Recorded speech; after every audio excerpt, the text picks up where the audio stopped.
The following transmission is a conversation with Culin Wino, lead developer of the hotly anticipated and recently canceled Fallout Vault 13 mod project, which sought to reimagine Fallout 1 in the game engine of Fallout 4. Having been developing mods for over a decade, Culin has developed expansive quest and story mods such as James' Journey, the Whitman Family Fallout Shelter, and of course, Vault 13. Over the course of our conversation, we talk extensively about the modding project, the now canceled Vault 13, and the importance of a healthy work-life balance when working on larger creative projects. I am follower Toshi, and this is the Atomcast. If you enjoyed this episode, be sure to follow for future episodes and subscribe to our Patreon, where your monthly contributions will go towards improving the quality of transmission, ensuring we remain ad-free, as well as helping to decrease the time between uploads. As always, links to our Patreon, as well as guest socials, can be found in the description below. And be sure to leave a comment recommending creators that you'd like to see as future guests. Without further ado, Culin Wino. So at the beginning of all of my episodes, I have a little bumper thing. Everybody watching and listening at home just saw that. It's a little introduction, like who the person I'm interviewing is, what they are known for, and then plugging Patreon and stuff. What I want to know, and since we talked about this right before we started the interview, very briefly, you had mentioned that you had been in the modding scene for a very long time before actually working on Vault 13, which we'll be talking about primarily in this episode. But just as a little bit of background, a little bit of how did you get from, point A to point B?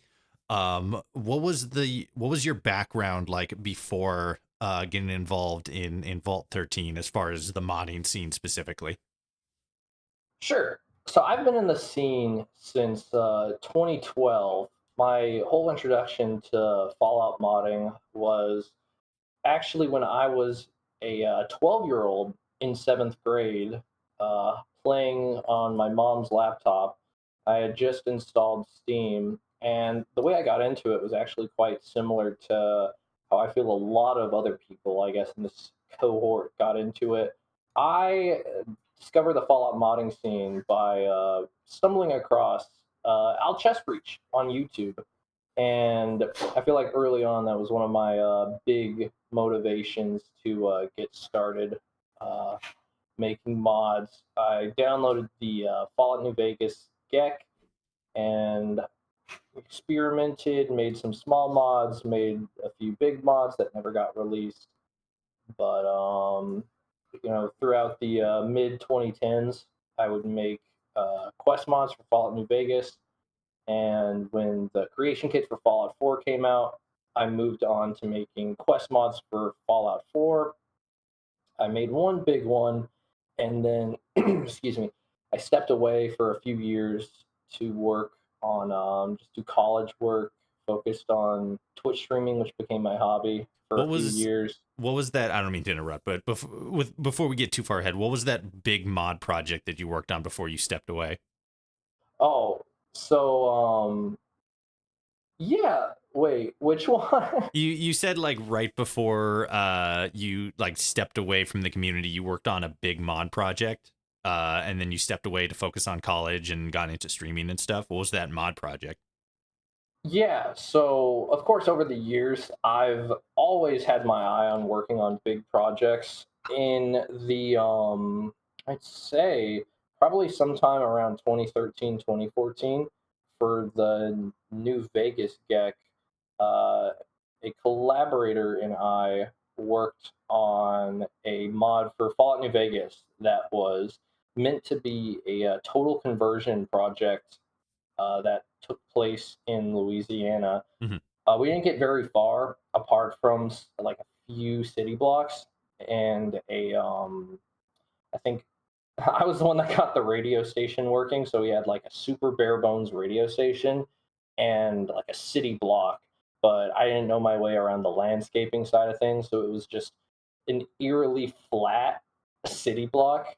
I think the way that I was going to try to play off of it was, oh, well, it's New Orleans. It's close to the ocean. It's flat. But that's just trying to rationalize it in hindsight. I think I just Yeah. didn't know what I was doing. Got to start somewhere, right? Absolutely. So yeah, after you worked on that, you went into, obviously you devoted time to focus on college and stuff, got into streaming. What were you? Because it's streaming's really interesting because everybody sort of sees streaming differently. I think most people just think of like, playing games and stuff. And maybe this is just where my head is right now because I watched a video talking about it. But there is a decent amount of other content creators, mostly like VTubers and stuff.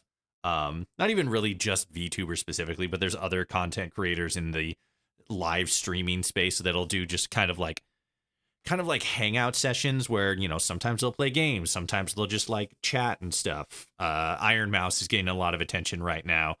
Uh, for a big reason because she's getting a lot of really negative comments and people are all like, this is just mean, like people are just being cruel and stuff. But point is, not to super date our conversation, but point is people get into streaming for a wide variety of different reasons and do a wide variety of different content. Did you get in for or not in for, but when you started, were you like doing gaming stuff? Were you doing like live modding? What were you doing when you first started doing streaming? Yeah, so obviously, for Fallout modding was a huge, I'd say like it was my primary hobby in high school. It was just making Fallout New Vegas and Fallout 4 mods. In between, going through crazy Dota 2 like binge sessions. But to step away from something that's like taken up so much of your adolescence, something really enticing has to come along. And what happened was 2017, second semester, my senior year of high school, I discovered the world of speed running. I'd watched a couple GDQs, the Games Done Quick, the charity marathon live streams for speed running. Mhm. I'd seen a few of those. And so, naturally I fell down the speed running rabbit hole. I started looking up old, childhood games. But one game that caught my eye was SpongeBob SquarePants Battle for Bikini Bottom speed Vintage running. classic. Yes, and so I quickly sort of fell into that. I started live streaming when I was in high school, and then continued that well throughout most of college. Mhm. And so I played a lot of SpongeBob speedrunning. I actually worked my way up the leaderboards pretty well. By the end of my time streaming, when I stepped away, I carved out like a modest niche. I'd average like 35, 40 viewers, You and know, I was up there. Yeah, when did you say you were doing that? 20. 2017, 18, So, 19. so this is kind of like a fun fact that I kind of throw around every once in a while, especially when we're talking about Sure. streaming. Um, I think it's gone down a little bit recently. But like a year or two ago, I was told that if you have more than 50 people watching your Twitch stream at any given time, you are in the top 1% of streamers on the platform, which is That's wow. insane. Isn't that fucking crazy to think about? 50 people Yeah. need to be watching you at any given time to be considered in the 1%. And since that time, that number has actually gone down, Wow. right? And you're saying like, I mean, it was probably one of those metrics where like, when you were doing it, it was like, 100 or something. But you're saying like 20, 30 people consistently watching your streams. That's still super impressive. And by today's standards, that would almost squeak you into that. You would, I mean, obviously be in the top 50, but you would probably be in like the top 20%, 20 percentile of people on the platform. Yeah, I definitely think, live streaming, I think like the appeal of it sort of shifts. I mean, I don't know, I can't make generalizations based off of like my own interests, but I stopped having the attention span to really watch Twitch streaming. Uh, 80, oh my gosh, whimpering dog. It's okay. For He's everybody part of the show. listening, yeah, he's got his pit bull puppy in there with him to make sure he's being good. Yes, he is. He's being good. He got into the trash Yeah, earlier, so he's stuck to listen to me talk. he's in a little timeout right now. Yes, but yeah, live stream was just completely different back then because I think that was around the time like what was it like Ninja played Fortnite with Drake or something like that. Oh yeah, Wasn't that like the big like oh my god Ninja's doing it? And yeah. that was when like Ninja and Fortnite was having its like super rise to fame and And that was back when like Ninja. I yeah. mean, Ninja was still like definitely popular, but he was a much more like easy target for criticism and stuff. Which I'm not a big Ninja fan or anything. I don't follow most of the stuff he does, but I just remember hearing like back then he was getting a lot of like trash talking, probably for success, probably because of garbage takes that he's had. And then Yeah, like recent years, it's funny because I think his reputation has actually come up a little bit, so people don't have as much of an issue with him. Drake, on the other hand, oh man. he has not had a good year, to say the Yeah. least. I think it's just a completely different, internet, completely different, ecosystem with the culture and stuff. It Back really then, is. I think that was when there was like the Markiplier like memes, like that whole Mm-hmm. like surrealism thing. Yeah. Yeah. But it was definitely a different environment. But especially the environment of live streaming was totally different. And I think like the Ninja, I think when Ninja and like Fortnite like became relevant, I think that was like the real turning point where because I mean, I'm old enough to remember where like being like a big gamer or into computers, when you're in school, that was like grounds to be like ostracized. And Mm-hmm. like even now it's like, oh, people look at you funny if you got like an Android, but that's like high school silliness. But I still think, like the whole environment around like humor and internet culture's definitely shifted a lot since then. Oh yeah. Oh yeah. Um. So to bring it back a little bit, because you mentioned your inspiration for getting into modding was Al Chessbreach, who, for the four people in the audience who don't know who Al Chessbreach is, Al Chessbreach is probably the, how do you describe it? I don't want to say he was like the first person to do Fallout based content creation on YouTube. He was doing like Fallout Let's Plays like way back in the day. But he Yeah. was like the guy on YouTube. There was obviously other people doing it as well. But he was like the big one. And he's still doing stuff. He's live streaming a lot more often. He's still uploading videos to this day, which is amazing. Um, but he's still a very recognizable and noteworthy person in the community. But as somebody who was also a big Al Chessbreach fan around the same time, watched his videos constantly. Um, I also, because he did like mod reviews and stuff like that, and would play mods in an episodic format. I didn't have the same sort of reaction to like, oh, these are cool stuff that he plays. But then I didn't get real interested in actually, trying to figure out how to make mods, my own mods. For you, that's the opposite, where you did have the interest and the desire to actually make mods. Where did that come from? What was the whole process there? How'd you go from an audience member to, you know, as you said, downloading the GEC and figuring out how to use that? Yeah, so I mean, I feel like at that age, like about like like middle school age, 12, you really want to start like finding something that you kind of want to do with yourself. It's like baked in. Everybody had their like. It was just a good time for me to get into a creative hobby. Goodness. Oh my goodness. Oh my Excited. gosh. I might have to take him out. We're gonna have to do some editing magic after I get done answering this. Right. But yeah, it was just the right time. I've always like wanted to make video games, ever since I was little. Mhm. But of course, like when you're young, you don't really know how to like piece it together or figure out like what the actual pathway toward doing that really looks like.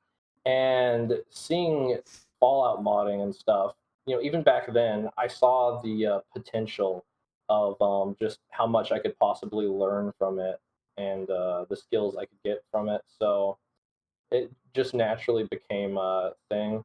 But I could definitely say, at first, my initial motivation toward it was like, ooh, I'm going to make something and I'm going to be in a video and it's going to be awesome.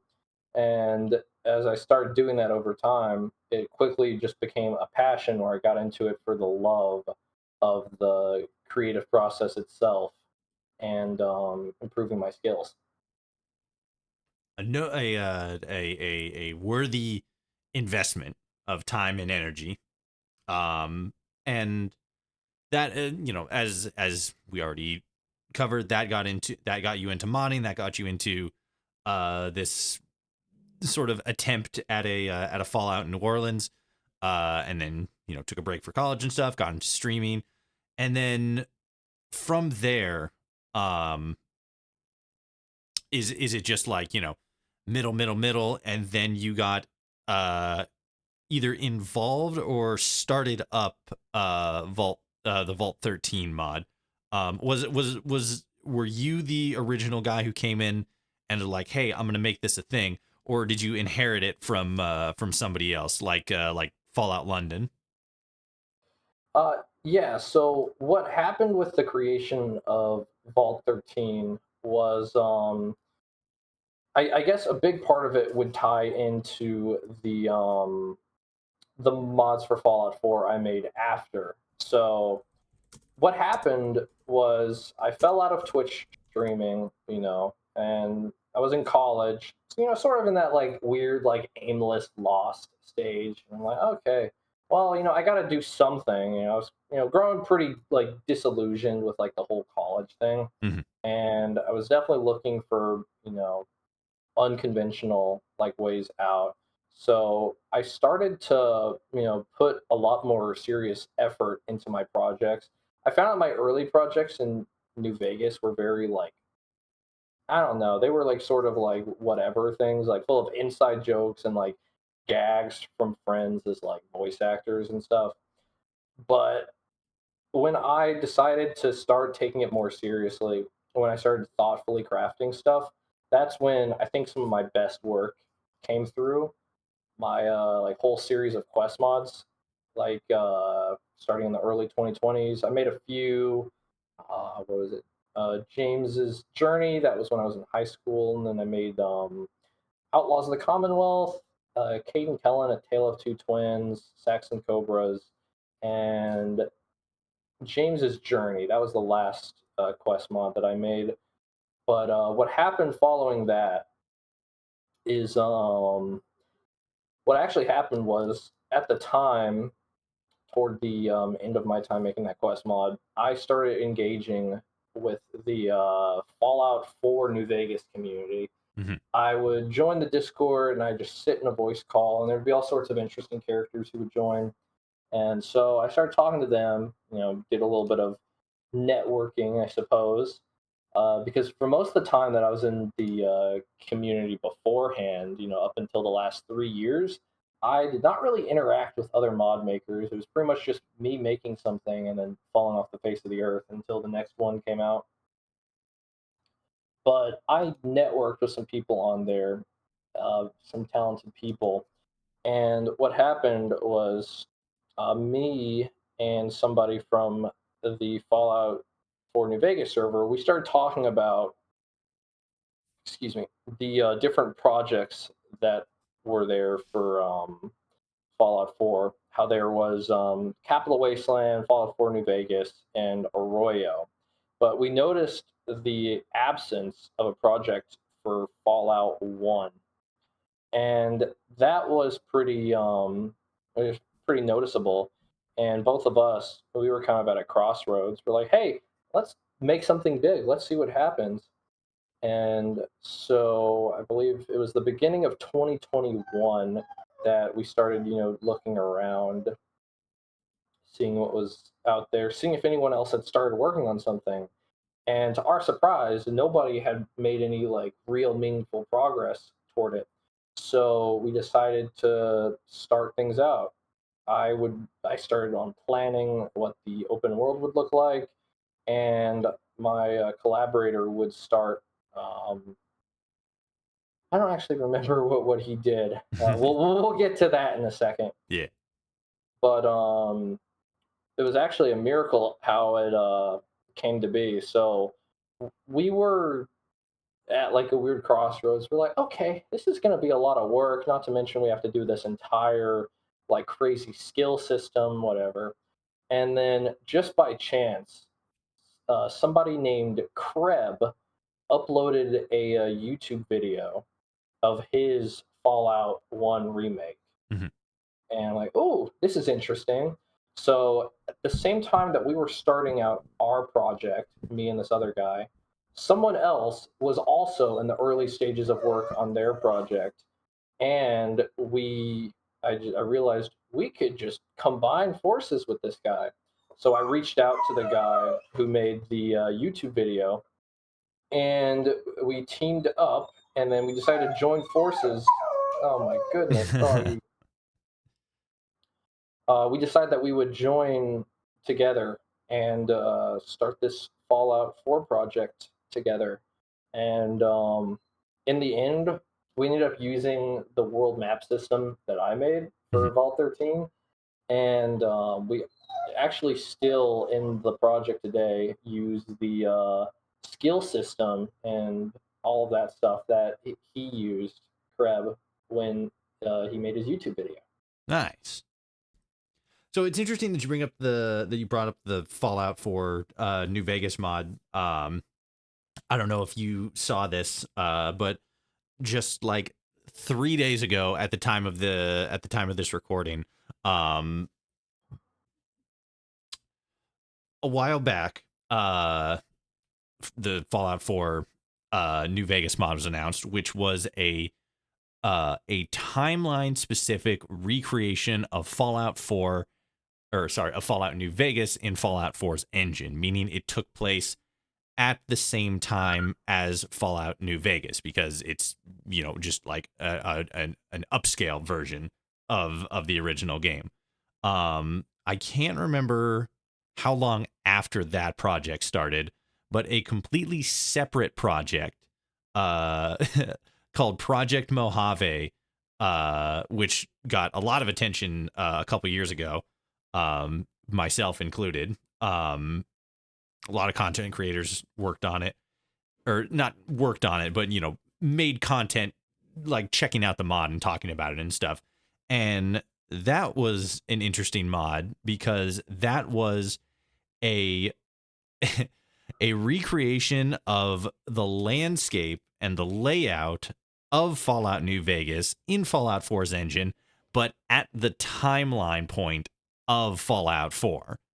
So it wasn't it wasn't retelling the story that we saw in New Vegas. It was just like, here's New Vegas X number of years later. I can never remember how many years New Vegas is set before Fallout 4, or vice versa, rather, how many years after New Vegas Fallout 4 takes place.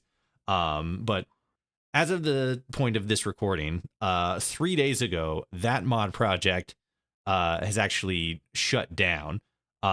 They apparently got a little bit of extra work done, but and they're going to be releasing that. I think they have 3 total world spaces. The Mojave Desert, in between the Ranger Outpost, Nipton, and oh geez, what is it? It's not Novak. It's Prim. Prim, that's it. Jeez. Yeah. That little area with the dried up lake and the racetrack and stuff. Is that the Strip? And then I think they have one other world space that I can't remember off the top of my head, but that project recently shut down. And that one was interesting because it was one of those projects that's like there's kind of something already similar to it, but it's different enough to sort of be like its own kind of thing. And since we're here talking to you, the dev of another project that also shut down,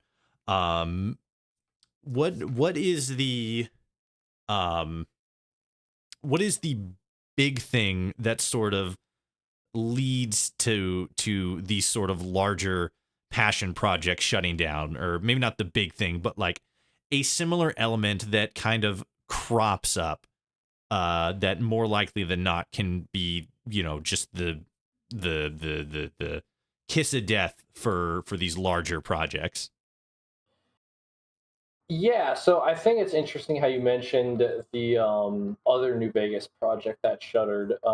Truthfully, I do have some knowledge related to the origin of that project. Mhm. I'm not sure where I obtained that knowledge, whether it was like private or something, but the origins of that project, there is some very interesting stuff that I don't know if I can really get into, but it's completely different, from the sort of circumstances surrounding the Vault 13 project. Mhm.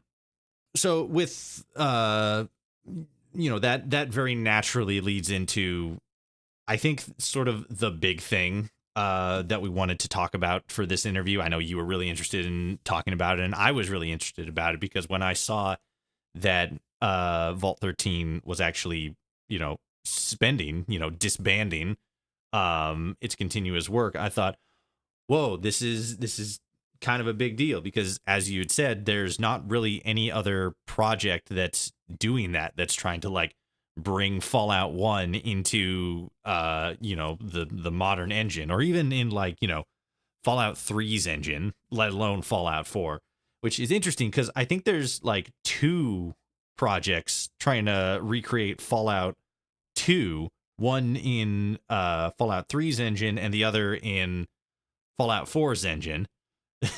So there's, as I could be off on that, but if I'm remembering correctly, there's two for Fallout 2, but none for Fallout 1. So that's why I thought Vault 13 was so, unique. It's actually going back and bringing the original game into the the modern, quote unquote modern gameplay situation. So we talked before a little bit about how the mod got started up. What was the whole overall process, or the ethos? Because we have seen, I think, one or two videos from the development team um that were like official, like, hey, check this out. And so like what am I trying to ask here? I guess I'm trying to ask, like, from kickoff, like, how were you going about recreating Fallout 1 in Fallout 4's engine? Because, like, just gameplay wise, they're drastically different kinds of games. Yeah, I so when it came to moving it over to 3D, really we just did it like on a case by case basis. As I mentioned, one of the big challenges was how we're going to handle the world map system. Because the world of Fallout 1 is really big. I think I did the calculations early on. I did a prototype with the entire world compressed into one, and then it would turn into this weird, like, super compressed, like, type thing that wouldn't really work out very well.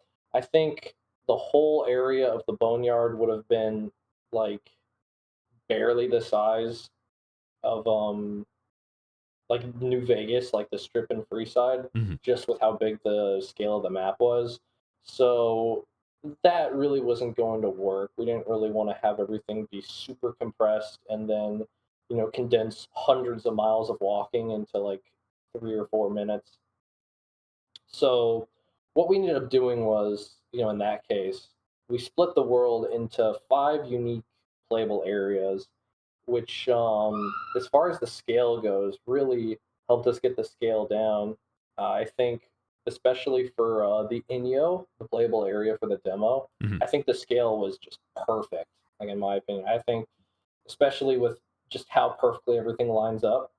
I actually think that's probably my favorite feature of Fallout Vault 13 is the reveal when you step outside of the vault and you actually get to see Shady Sands in the distance, and it's just framed perfectly so you can see it. That was just I love Was it. it similar to like in Fallout 3, how like when you first step outside of the vault, like you can see Megaton like off in the distance, like it's not, right in front of you, but you can see it very clearly, and it's like, that like reptile part of your brain activates and like, oh, I guess I gotta go over there because it's the first thing I see. Yeah, it was definitely designed purposefully to be eye catching. Nice. And so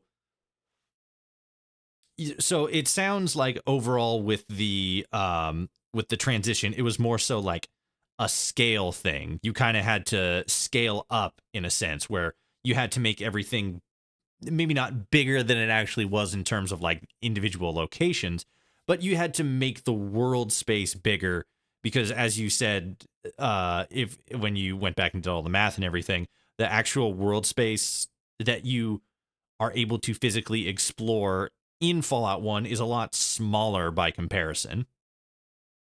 Yeah, but I mean, ultimately, it just came down to our goal, which was trying to strike a balance between classic Fallout and whatever experience we were trying to create by just compromising in certain places to just keep things, high quality, but and also make sure development didn't take 1,000 years as well. And I think we did a pretty good job.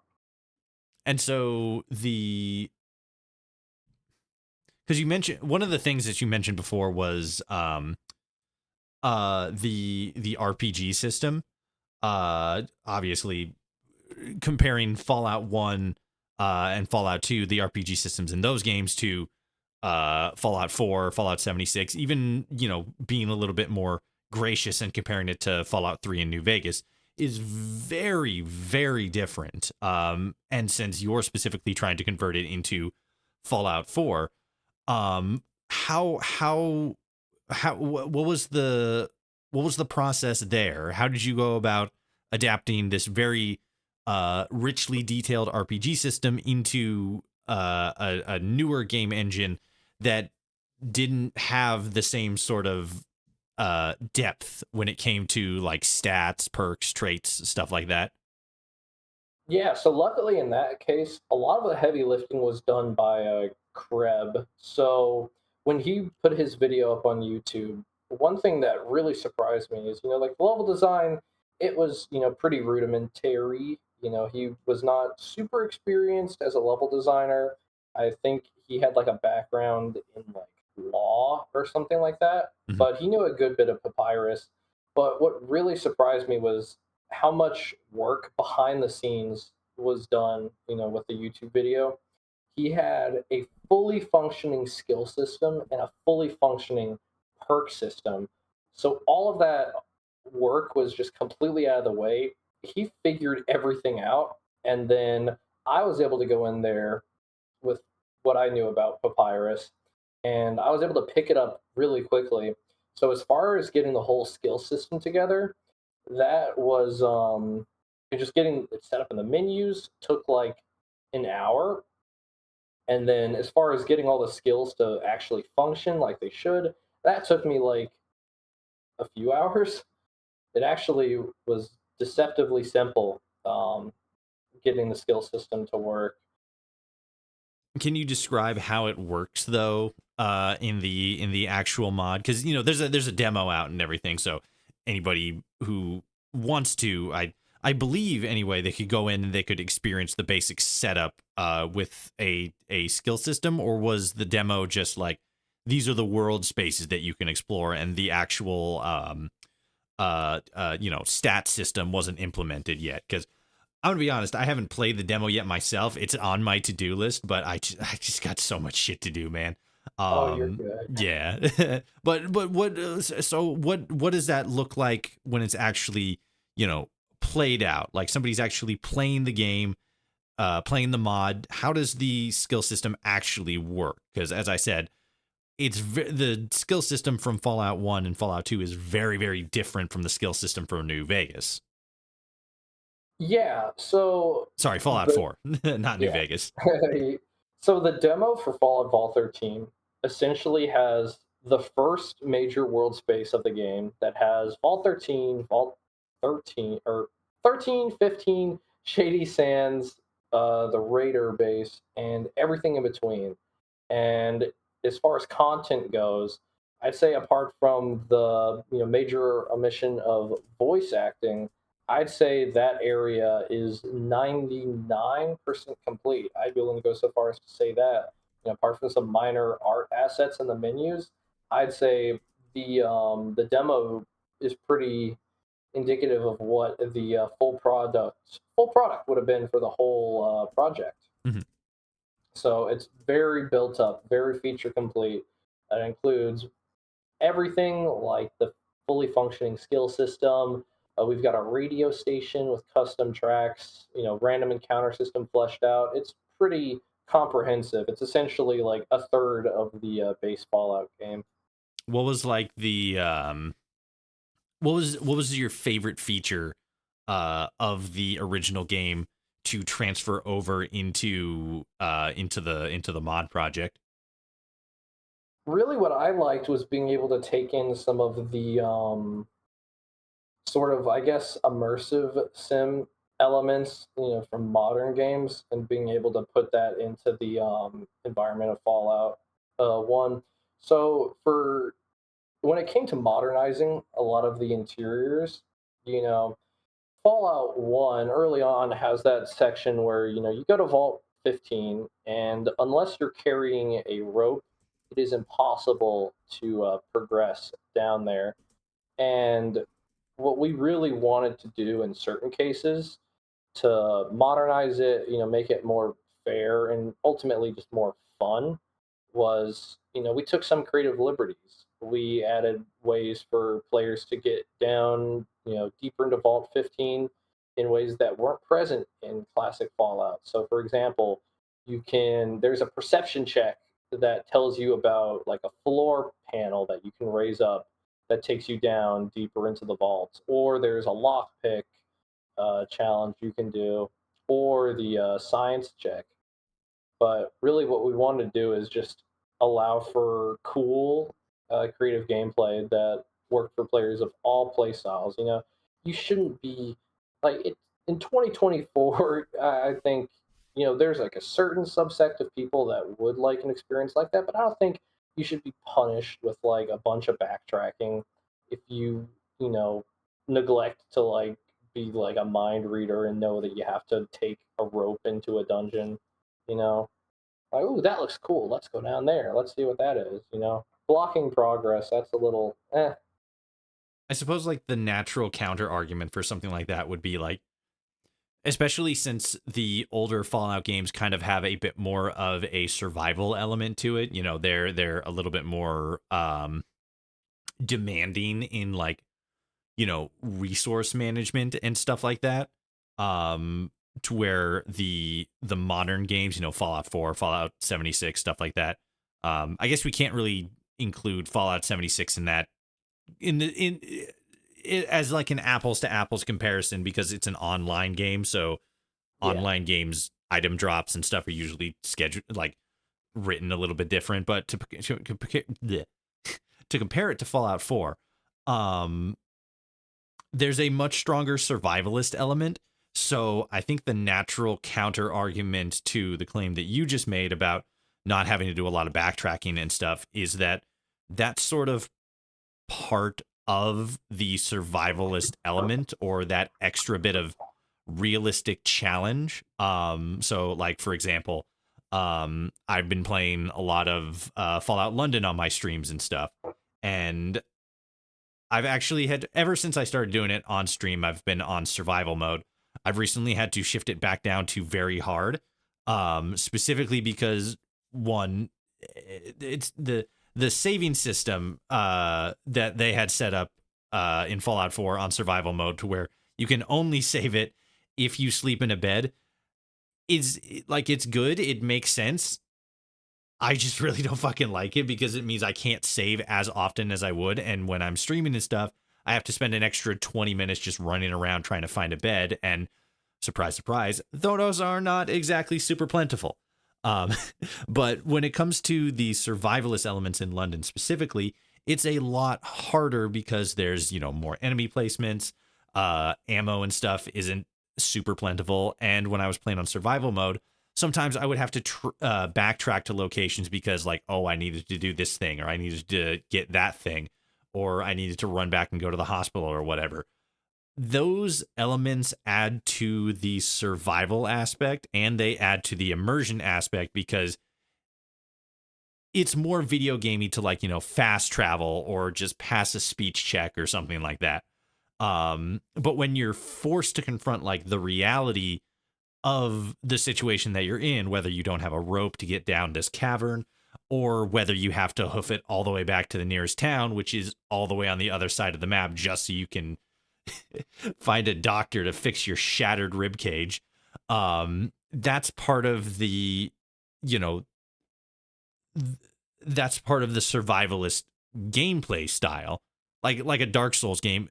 Part of the attraction to it is because it's harder. I'm not saying that, I'm for, like, that harder stuff in video games as like a carte blanche thing, like in every aspect, but the natural counter argument to that style is that that's kind of the point of survivalist elements in video games, making you confront the reality of a situation if you mess up, and sort of trying to train you to be a little bit more thoughtful in, like, oh, before I go out, what do I need? What if this happens? What if that happens?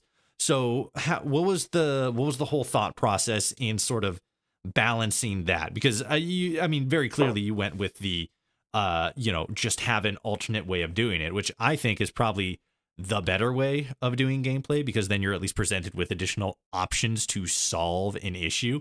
But as far as the balancing aspect there, how did you really, come to a consensus on how we should do this, compared to what the intentions are for the designs choices made by the original game? Yeah, so when it came to almost any decision we made, we were sure to take into consideration all the different, archetypes of people that would be playing it. There would be the classic Fallout people that would be more inclined, for us to adhere to the classic Fallout vision. And then there would also be, you know, it's 2024. You got to deal with like the Zoomer ADHD brain, so you have to keep things enticing for them as well. But when it comes to something that has such like a broad crossover appeal as Fallout, especially compared to classic Fallout when it first came out, I definitely think it's a much wider audience, and so you should try to do what's best for everybody. And you can say a lot about game design in general, how stuff evolved over time, based off of disk space or hardware limitations. But from a design perspective, I think that the best way to go about doing it is whatever vision that we decide to go for, we should just completely go for that vision. You know, you can't do like a little bit one way and then a little bit another way. You can't be inconsistent with how you choose to apply certain like, gameplay elements. And I think we struck a pretty good balance between the sort of hand-holdy modern RPG elements.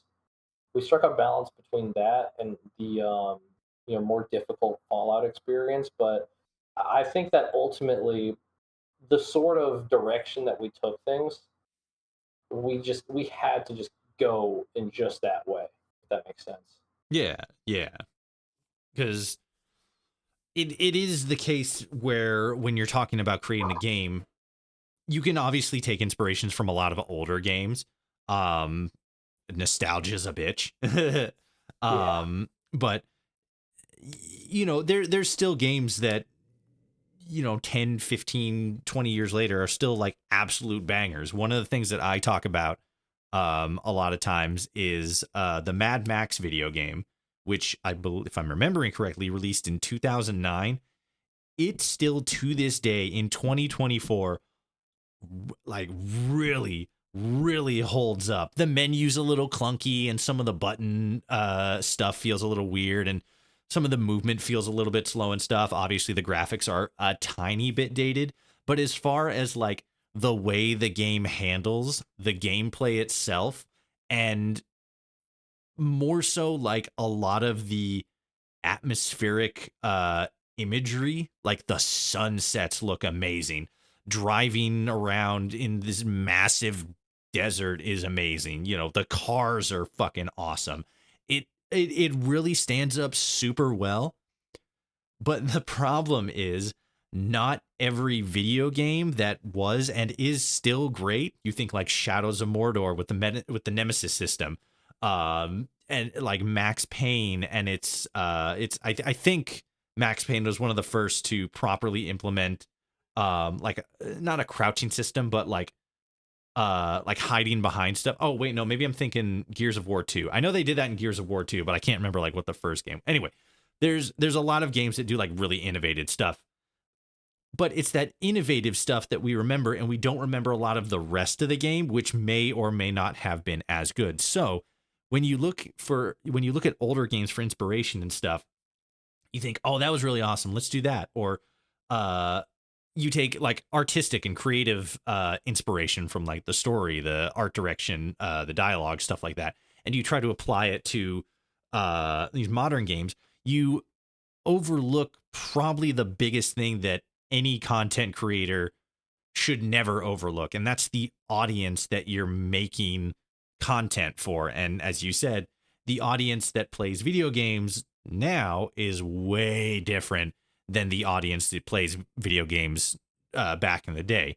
As you sort of hinted, we're a lot more aware of people's attention span. Like things got to be a little bit more snappy. They got to get to the point a little bit more, or they go in the other direction and they drag on until something amazing happens, like Red Dead Redemption 2, right? But then like just the audience in general, I think now more women play video games than men.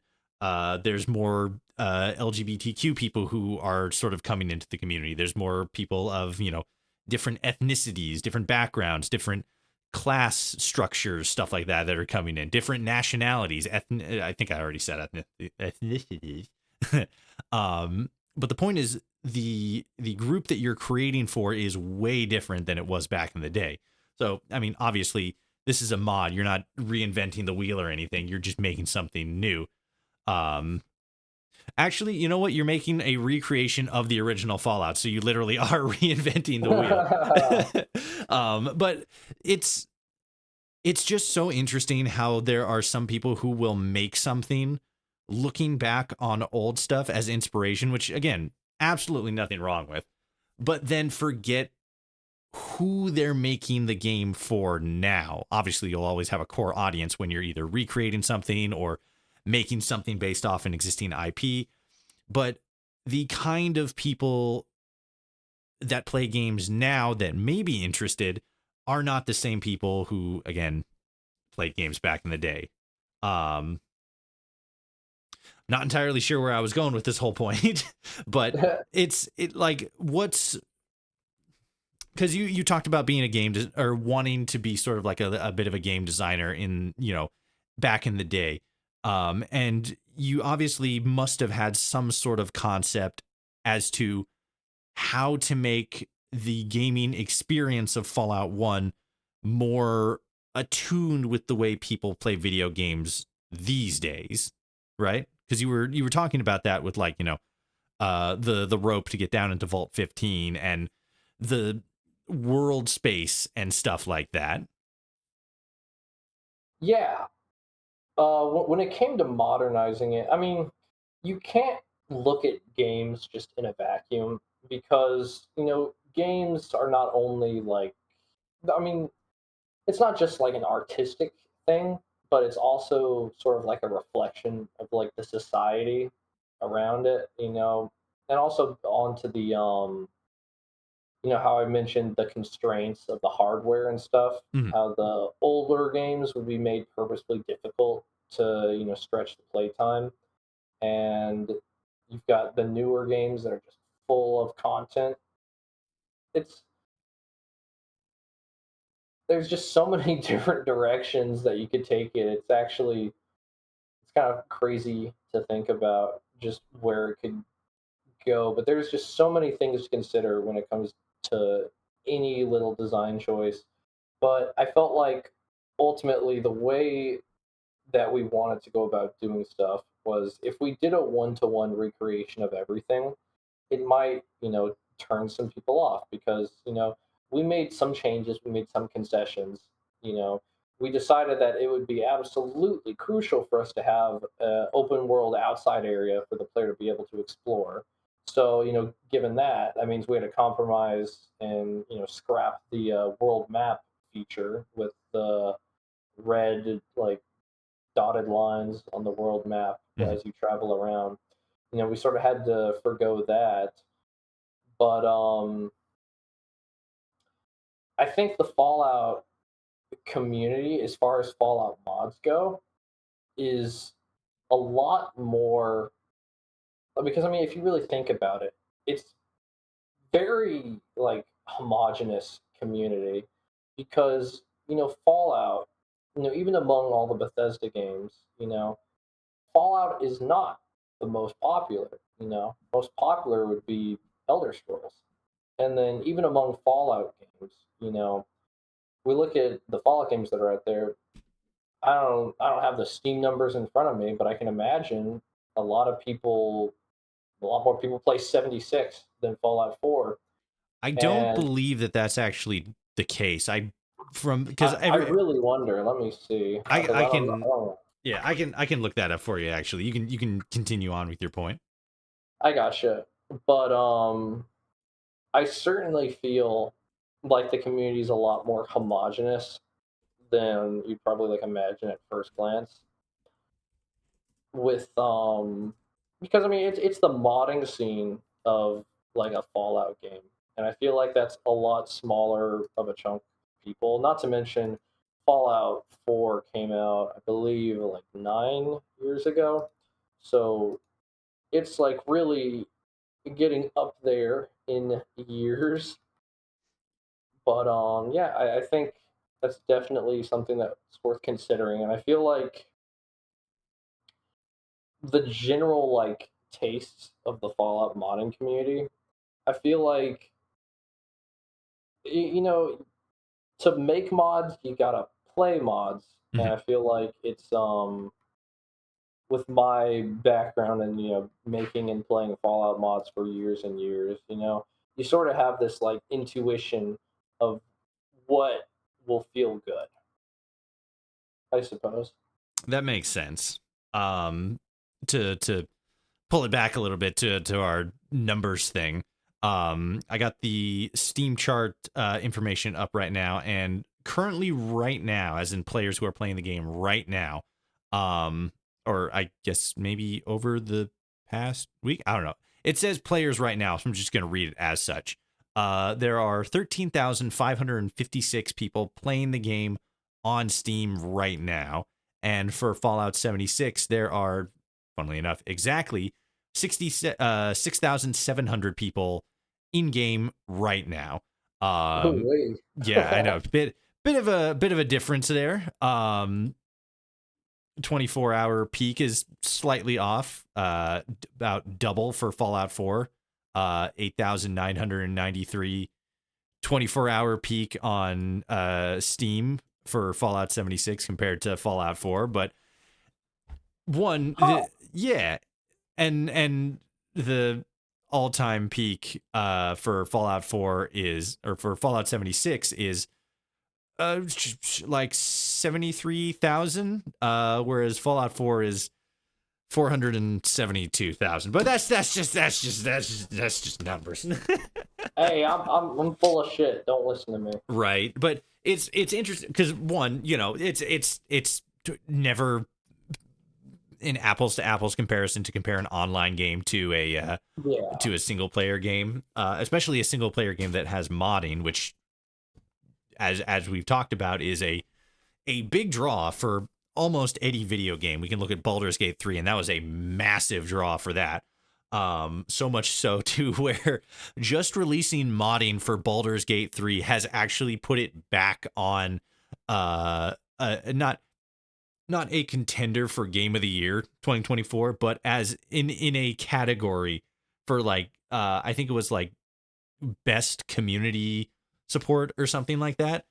So it'd be really wild for Baldur's Gate 3 to win Game of the Year in 2023 and then come back in 2024 for just, like, keeping up the game, Yeah.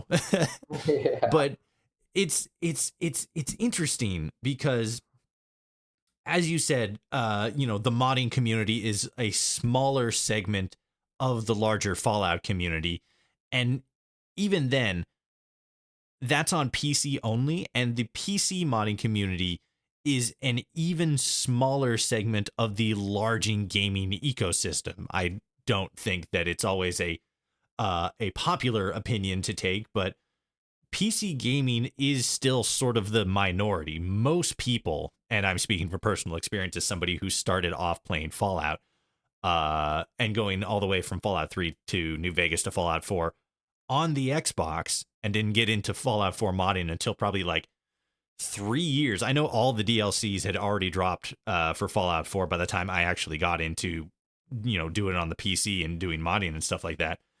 It's still so we're talking about like a percent of people who actually do modding, it's the entire gaming ecosystem, Xbox, PlayStation, Switch. I think it's on the Switch. I can never remember. And Oh then the no. PC, and then we're talking about just PC players, and then we're talking about just PC players who mod the game. So that's a percentage of a percentage of a percentage. So it's still a very small community, but it is still a very passionate community, which ironically leads to a lot of that homogenization that you're talking about, because we've seen content creators who post, like, overtly, like, I don't super want to say like political, but the example I'm thinking of, Eleonora, who I've had on as an interviewee before, and she's absolutely lovely, fantastic content creator.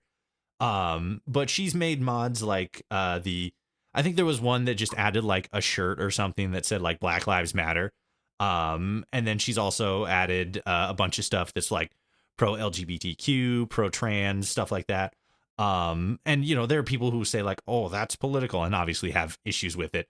But while not a massive pushback, we have seen a segment of the community have a very strong pushback against that sort of stuff, and they sort of overlap with the whole like anti-woke commentary and stuff going on in gaming right now. Um,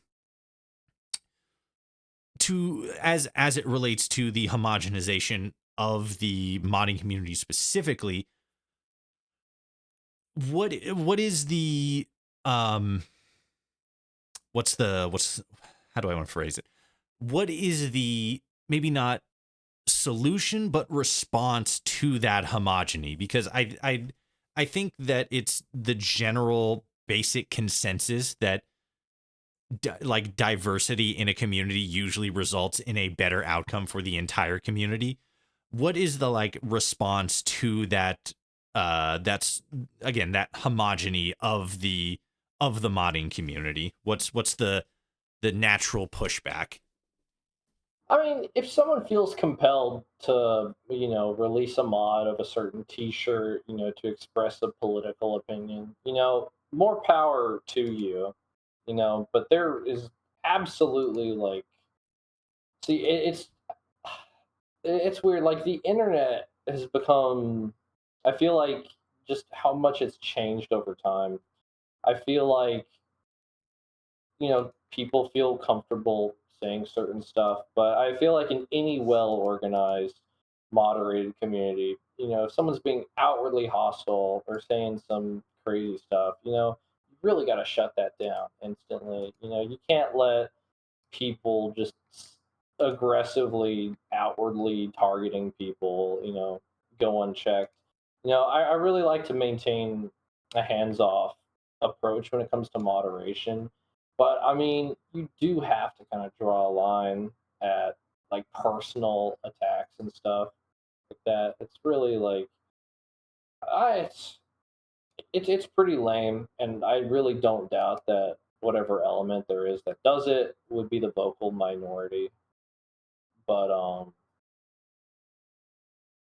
you just gotta you know take care of people and just I think taking all sorts of different perspectives, that's a good approach. Yeah, yeah. Like I said, a broad perspective.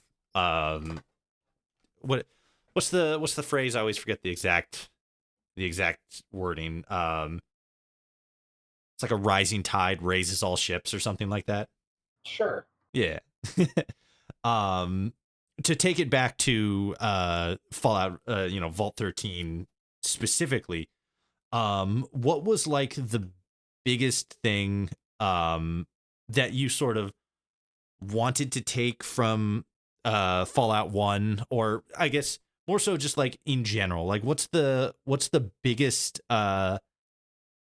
concept or element or like feature or something like that that you wanted to implement in the mod, but were not specifically not because the project shut down and everything, but because it wouldn't really like fit in the in the tone or the vibe that you were going with, the kind of gaming experience that you wanted to present to the player. I feel like a lot of it comes down to specifically how we approached some level design problems that we had, because obviously we had to make drastic changes to the world because the big chunk of the world would be open world and playable, and we had to fill in the area in between the major locations. And so obviously I think one of big the big conversations we had early on was the inclusion of new locations that were not present in base Fallout 4. And obviously, that ties into another issue, which is the sort of modifications we should make to Vault 13 or any other classic Fallout location. We definitely had an element in the team in which some people felt very strongly toward we have to keep the layout one to one, Mhm. But I mean, looking at the video that Kreb uploaded to YouTube, I mean, one to one Vault 13 living quarters. I mean, you could really do more, and I feel like we learned a lot from level design from both Fallout 76 and I suppose to some extent the Fallout TV show as well. Definitely a lot of inspiration there. For Vault 13, you took inspiration from Fallout Prime. Yeah, I'd say with some of the level design we did, but I'd say since the lion's share of the level design was done before the TV show, I we did take a fair amount of inspiration from Fallout 76. I really enjoyed the layout of the vault from 76. What's that one called? Oh yeah, Vault 76. Yeah. So where you start where I you was, start out. I was about to say, I'm like, I'm gonna give you three guesses. I, I I hope you can really get it on the liked first. that.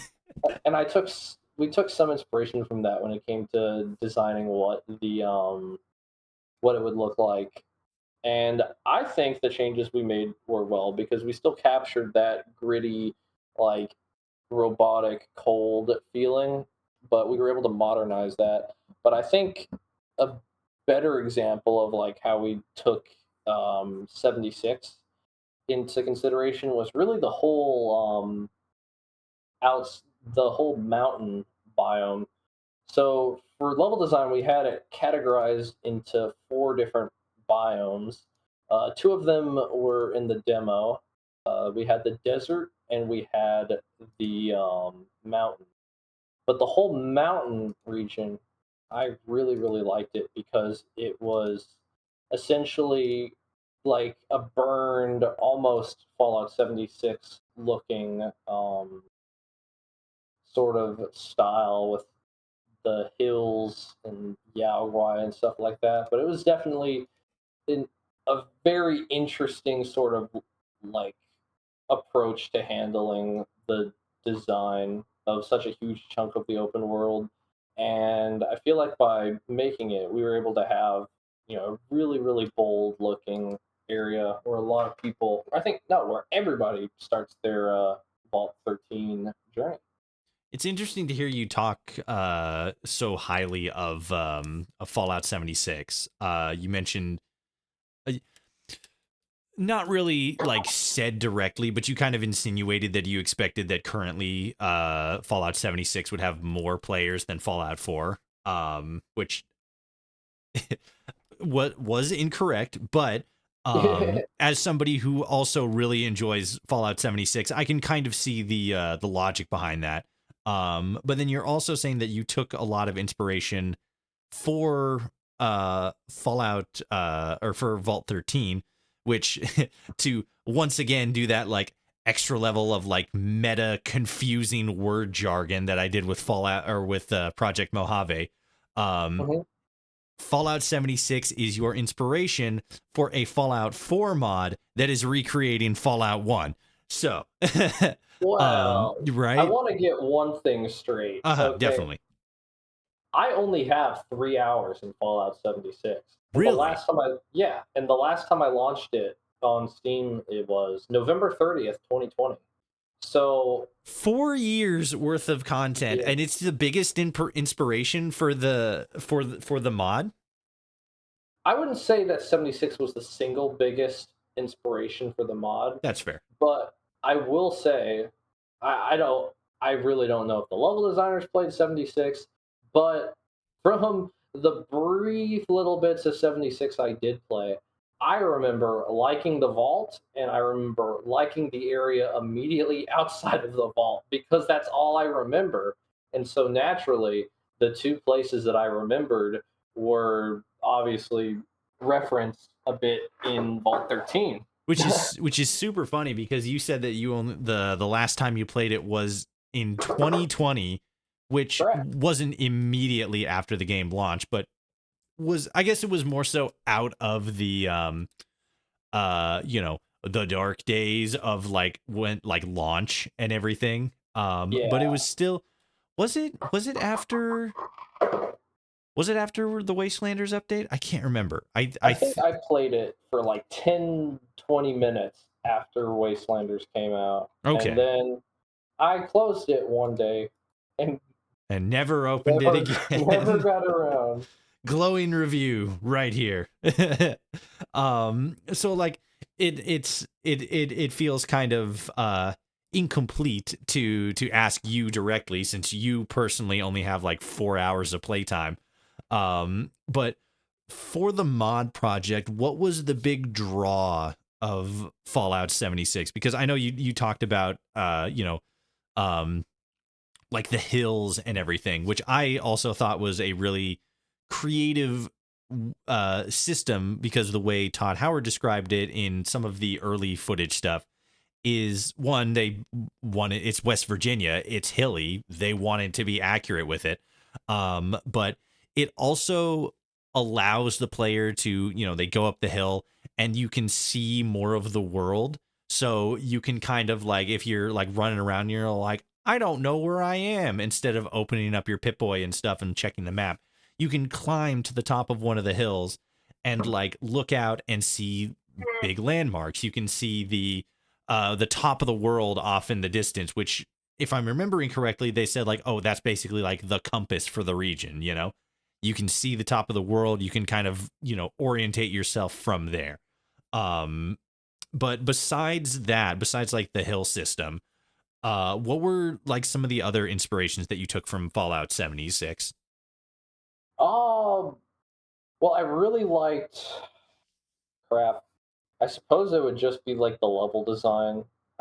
Think when it came to coming up with new recipes for crafting items, I took a look at the wiki a little bit to see what some of the crafting recipes for 76 were. Mhm.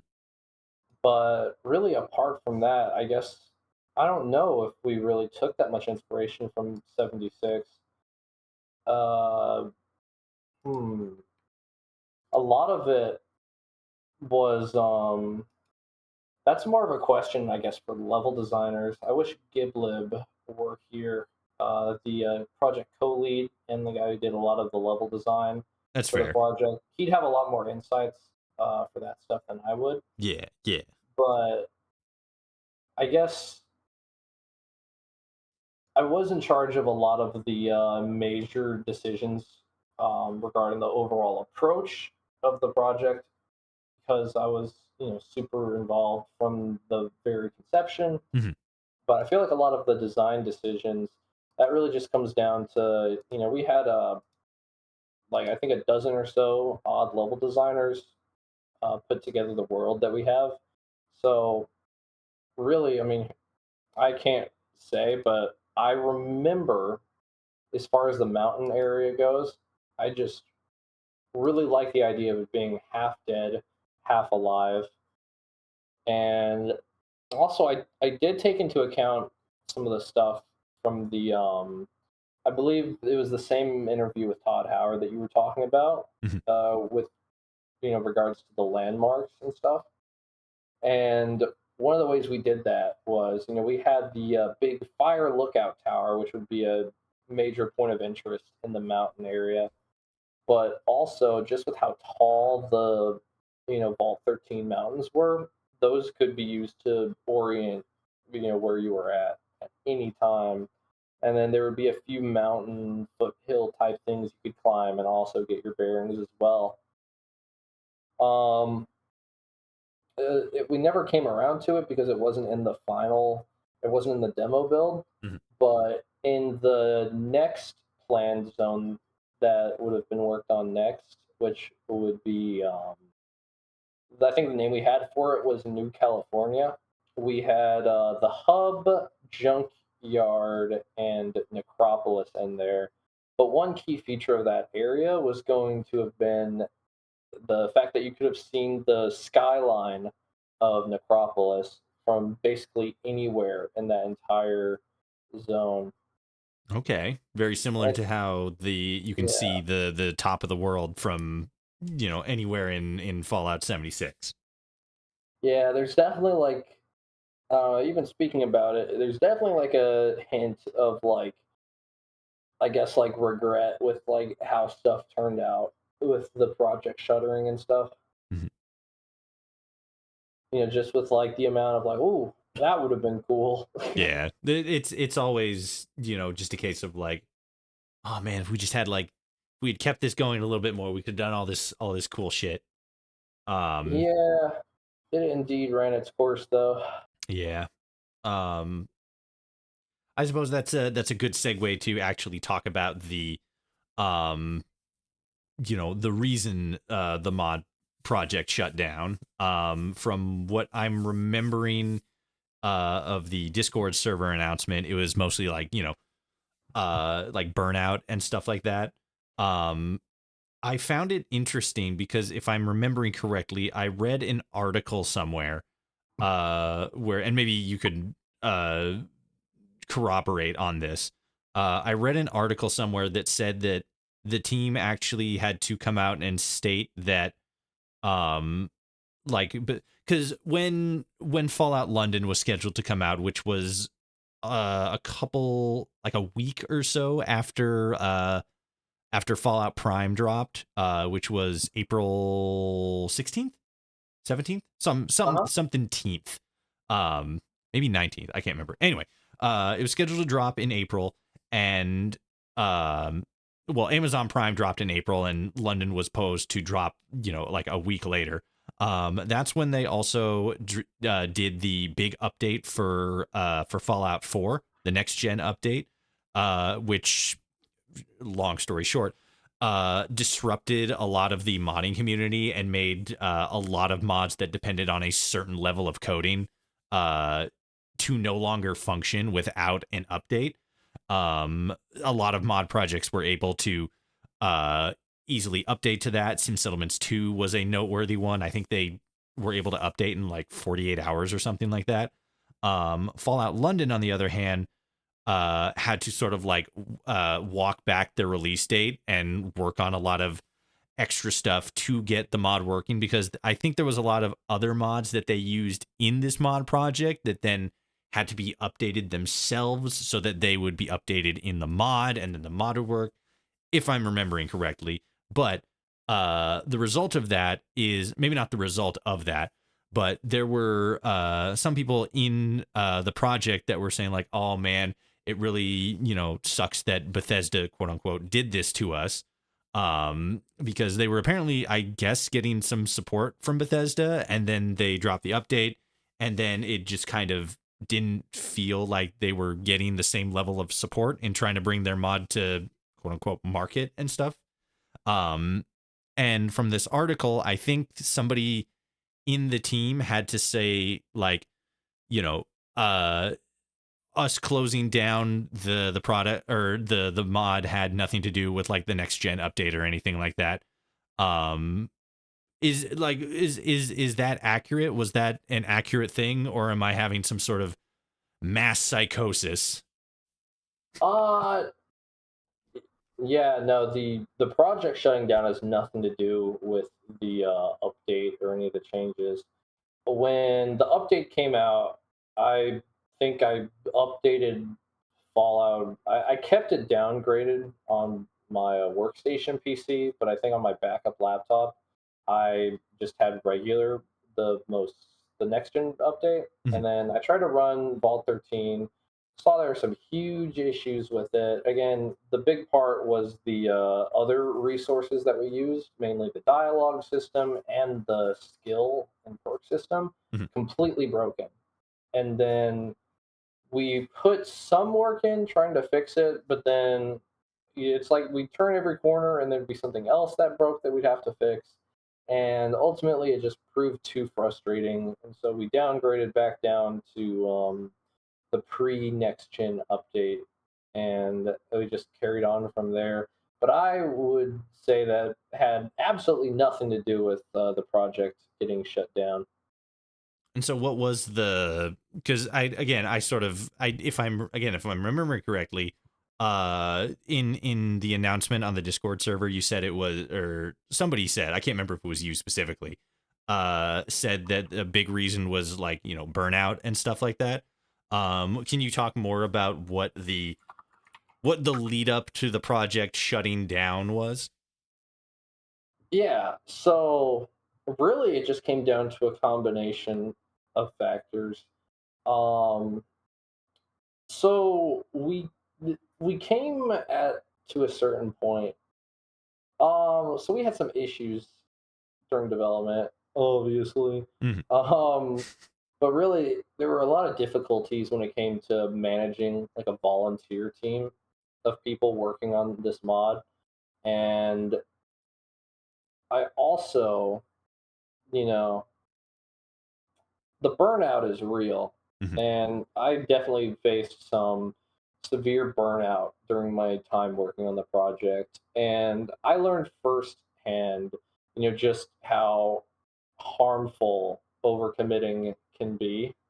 Sometimes you lose yourself in the hobby, and it can really affect your relationships and well-being in ways that you don't really anticipate before you go into it.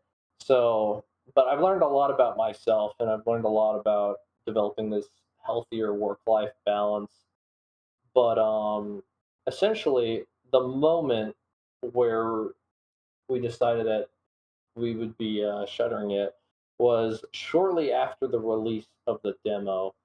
Now, one of the big driving reasons behind us releasing the demo, it was meant to be strategic because we released our Shady Sands showcase video a few years back Mhm. to sort of serve as a proof of concept and show everyone like, hey, we're serious. Because back then we had the perception of just being, oh, they're just another project, whatever. They're not going to do anything.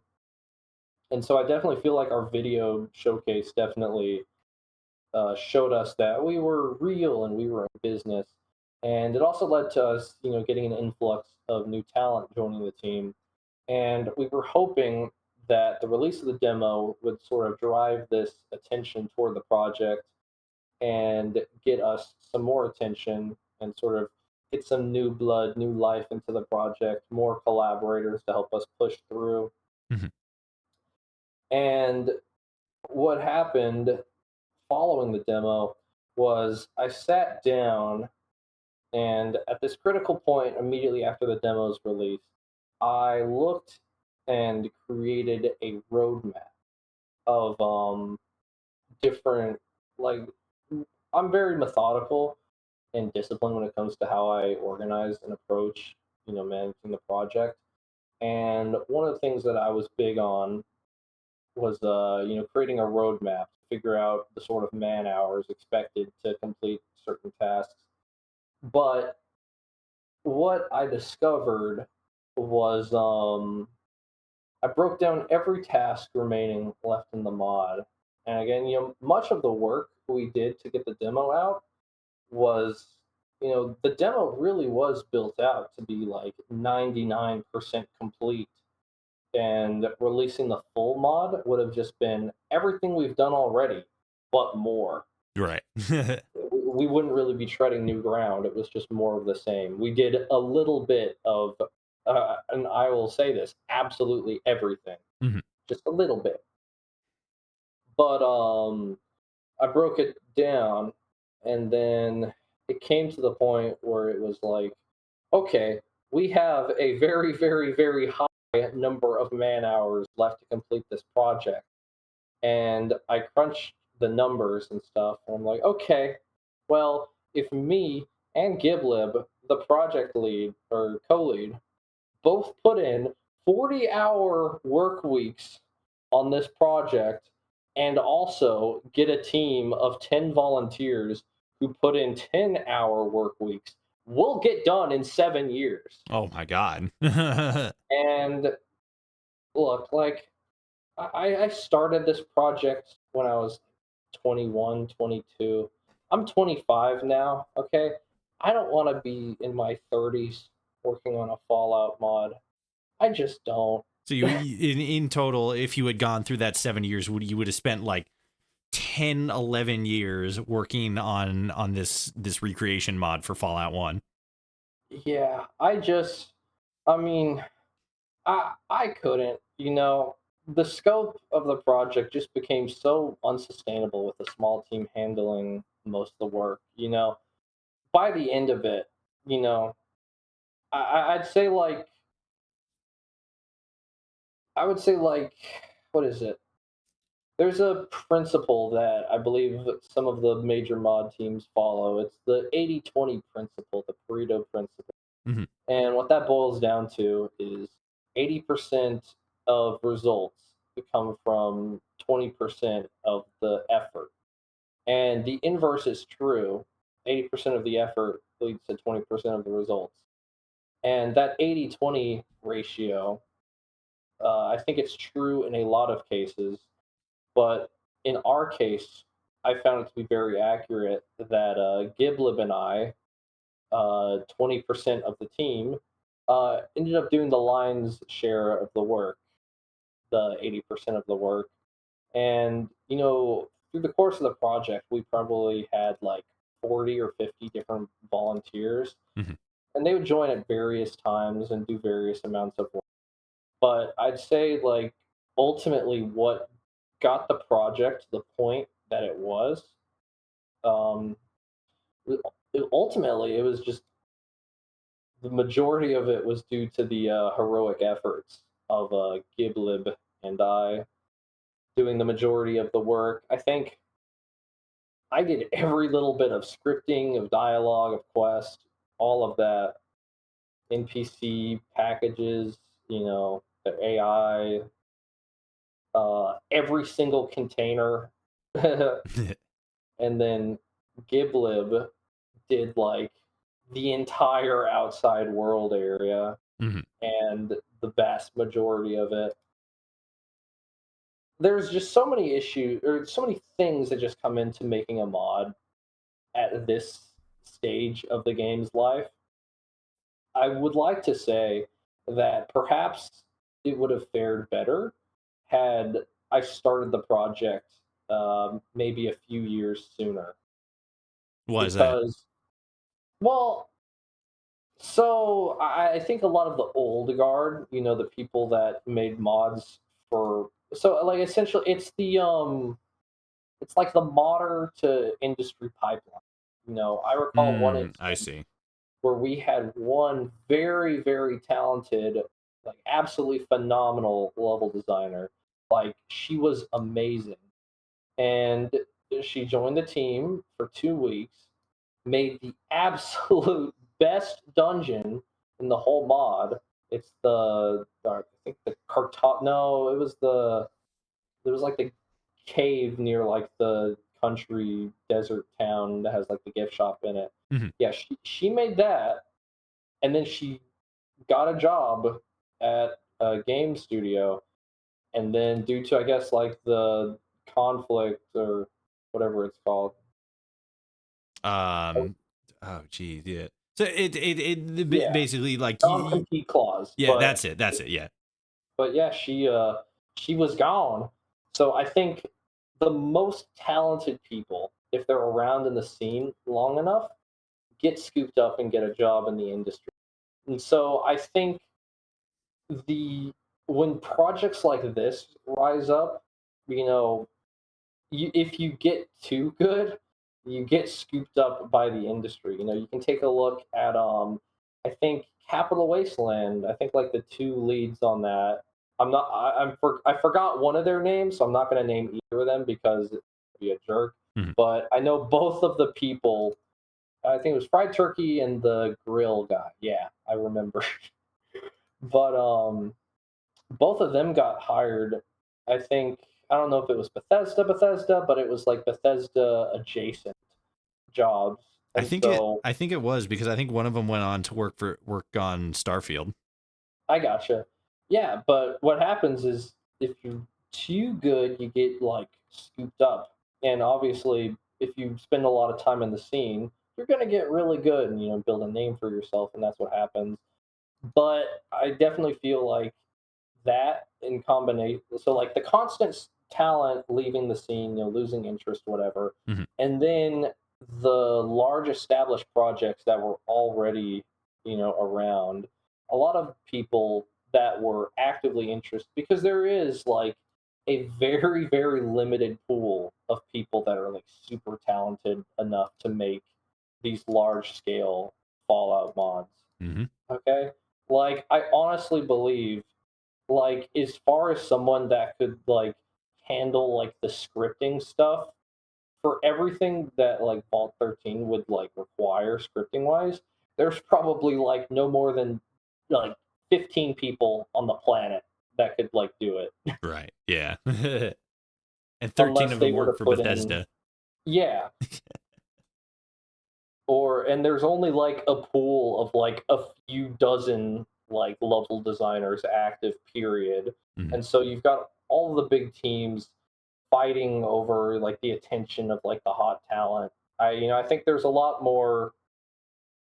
It doesn't come down to like just design or like individual efforts or personal life, whatever. I think a lot of it comes down to like sort of like the business element of it. And I feel like that's one place where we struggled because we were just we're dudes making a Fallout mod, and I feel like other people took a lot more deliberate of an approach when it came to collecting talent while we just sort of like put out feelers, on Reddit and stuff. Mhm. I wouldn't message people, but I know other projects would like cold call people, message people out of the blue, inviting them to join. I'd been reached out to a few times, but I'm like, no, I'm good. Right. So it's Yeah. definitely something that people do. So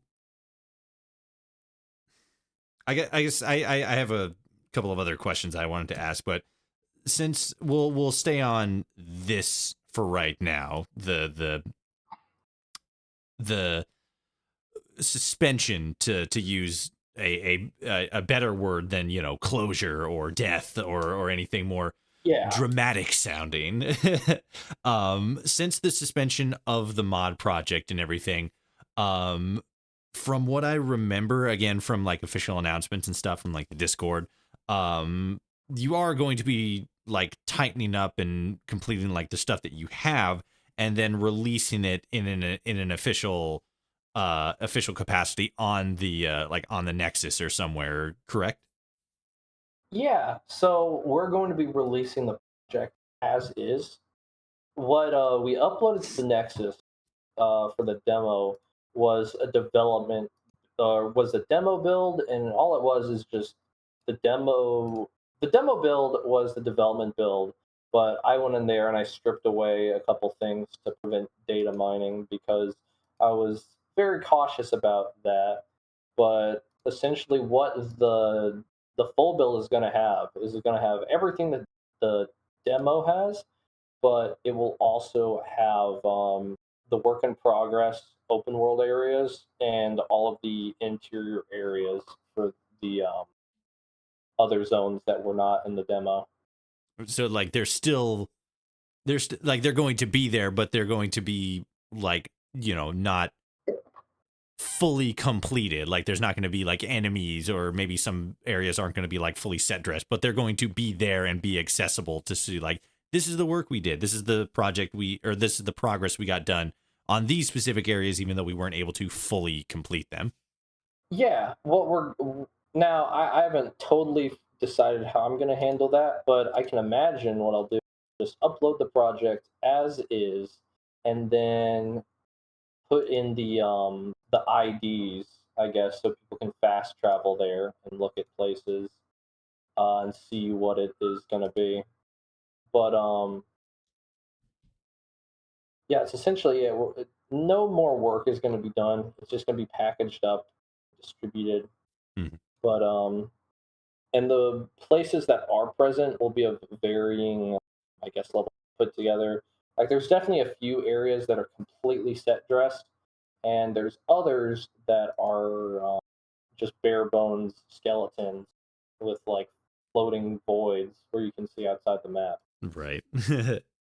um as I mentioned before, the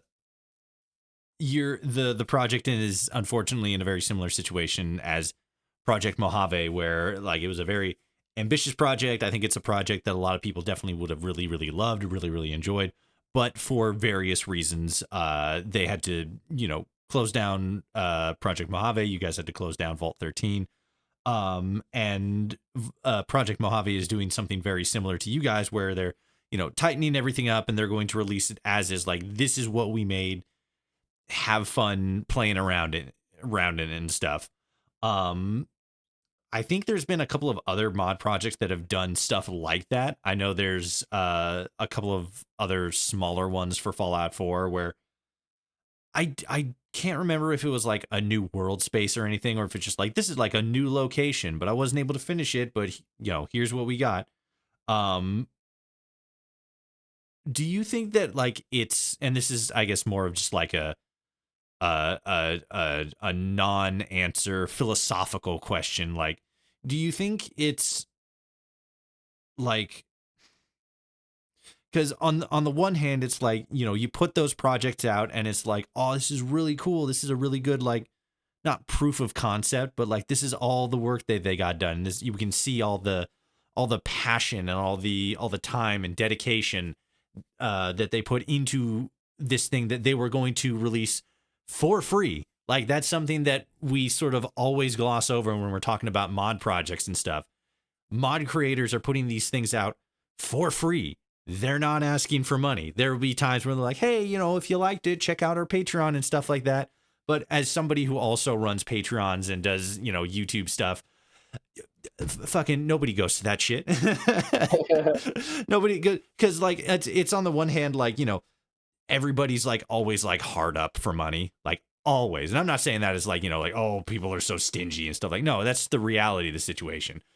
We're not all living in an abundant society where we have all of our needs met and we can just afford to just give other people money. Like as much as it sucks, that's just the reality of the situation. And there's a lot of people who are all like, well, like we sort of have that like transactional brain, to where Yeah, even though we know that like it's good to give, out of as just like a reward thing, like, hey, you did good, here's $5, or even like just like, hey, I want to help you out in this situation, time, talent, money, energy, whatever. We don't always have that. And because we're in this sort of transactional mindset to where it's all like, I'm going to do something for you as long as I get something in return. We know that, that's not how it should always work, but we're always in this like cost benefit analysis, even when it's something like minor, like donating to a YouTuber or giving somebody on Patreon like $5 or something like yeah, that because they made a mod project for free. Um, and so when we're talking about like the putting out an unfinished quote unquote project like that as proof of like time and effort and energy, it's always one of those things where it's like, oh cool, we can explore this area, and for the modders and stuff we can use this as like on like quote a resume, something like that, and just to hey, this is what we did, this is what we got done. But at the same time, is it one of those things where it's like when you actually put those things out there, it makes or maybe not makes, but it's sort of like what is it? Not like negative, but one of those things where it's like this is what could have been, and so the fact that it's not is dour in a sense. You kind of have that like what could have been, and it always just kind of sits there as like oh, this could have been really, really awesome, but it never got finished. So now it's less awesome because it will never be able to be fully realized. Maybe not never fully realized in this sense. Since we're talking about a recreation of Fallout 1, as you said, or as it's always a matter that somebody could pick up the reins and become, the next person to work on this. But the fact that it's there as sort of like a again, like this could never be finished, or in this current state it's not going to be finished, but here's what it is it sort of like a tease, or is it more of like a goal, like ambitious, like we can look at it like, wow, the community did such a good job, and even if they weren't able to finish it, it's amazing what they actually were able to do? Or is it like, oh, these lazy developers, like they weren't able to finish what they started? Like what where's your mind with that? Where do you think people's minds should be with projects like these? I think as project lead, you have an obligation to respect the time, respect the work of other people. And I feel like all of the people, the dozens and dozens of people, collaborate over the years, they've put in, so much time, so much effort. I know me and Gibble have put in just so much. We put our entire hearts into the project. And I think not letting people's work in some capacity see the light of day is ultimately like one of the most disrespectful things you do. Mhm. I think, when it comes to games, obviously, games made by a game, still games, but they're also business software, you know, and they're not really obligated to release it. And whatever you make it work is meant only for work, and you don't get to take it home with you. And I feel like it sucks when you think about all of the games that have been scrapped over the years. But I do think, just with my personal philosophy, I'm just trying to act true to that as I handle the project shutting down. I think nobody's under any obligation to do anything, but I think to not put your best forward, especially when other people have given you the most precious thing they can offer, which is their time. There definitely is an obligation to do right by them. And, it would go against what I believe to just disrespect them and disrespect their time by letting it go to waste and just sit on my hard drive and rot forever. Why do you think there was? Because one of the things we talked about super early in this conversation was the fact that you looked around and there was nobody working on a recreation of Fallout 1. And as I talked about, and again, I believe, I could be incorrect about this, but I believe that there are two, as of right now, as the nanosecond that we're talking in this conversation, there are two different mod projects that are working on Fallout 2 specifically. One that I definitely know is working to bring the project into Fallout New Vegas, and a second one that I believe is working on bringing bringing the game into Fallout 4. But as you said before, you looked around and there was nobody working on a recreation of Fallout 1. Why do you think that is? Why do you think there was so much more time and effort and attention being put into Fallout 2 as opposed to Fallout 1, the game that every other game owes its very existence to? Why do you think there was all this energy put behind Fallout 2 and like no attention being paid to Fallout 1? Why did Fallout Capital Wasteland release Point Lookout before the full Fallout 3 game? I think it ultimately boils down to whatever people are interested in. I'm sure if somebody had as much interest and like modding skill and free time on their hands as me, I'm sure a Fallout 1 project would have emerged. There's nothing particularly like terrible or cursed about Fallout 1 that makes it unsuitable for a remake project. But ultimately, I think people will go to where their passions lie. And, just by chance, I had a passion for classic Fallout. I saw an opportunity because nobody else was making a classic Fallout remake. And, I had the right combination of free time, skills, ambition. It just worked out perfectly. Which There's an is oppor- there which was like a really great opportunity. It would have probably fizzled out, died, if not for the YouTube video that I happened to see online that somebody had did the thing that we were like looking for and did so much of the work. Like, I don't think we would have stepped out of our like just being people in a Discord call talking phase unless a very, very specific set of events happened and we were able to get like some of the big collaborators, so early on. which is good and important, is definitely, as you said, the passion being there is definitely, a big part of how these projects get started and actually gain traction and can start running. But my question is more so like, why is there all that passion and energy into Fallout 2 and not as much into Fallout 1? Why do you think that is? Is it the meminess of Frank Horrigan and gay weddings and stuff? Oh wait, no, that was Fallout 1. Never mind. But like, is it a nostalgia thing? Is it just the jokes and the memes that have been able to persist? Is it what is it? Um, I really don't know. I mean, I started a Fallout 1 remake because Fallout 1 stood out to me, as my preferred Fallout game of the first two. That's why I did that. Why are people making the Fallout 2 remake? Probably because they feel the same way.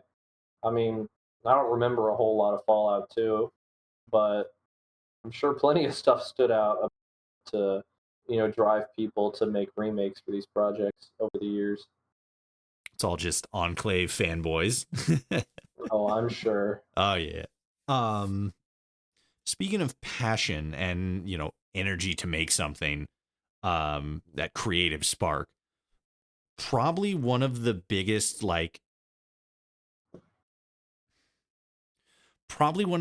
talked about games in the franchise is one that hasn't ever didn't even get made. It barely even had a concept.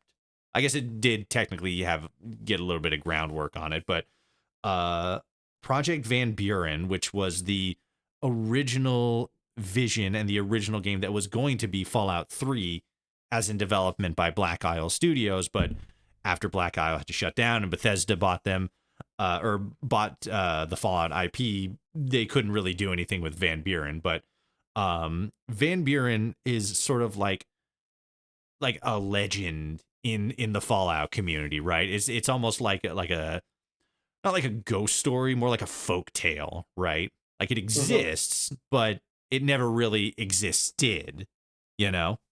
Um, and there's a guy on Twitter who I think he's been on a little bit of a break recently.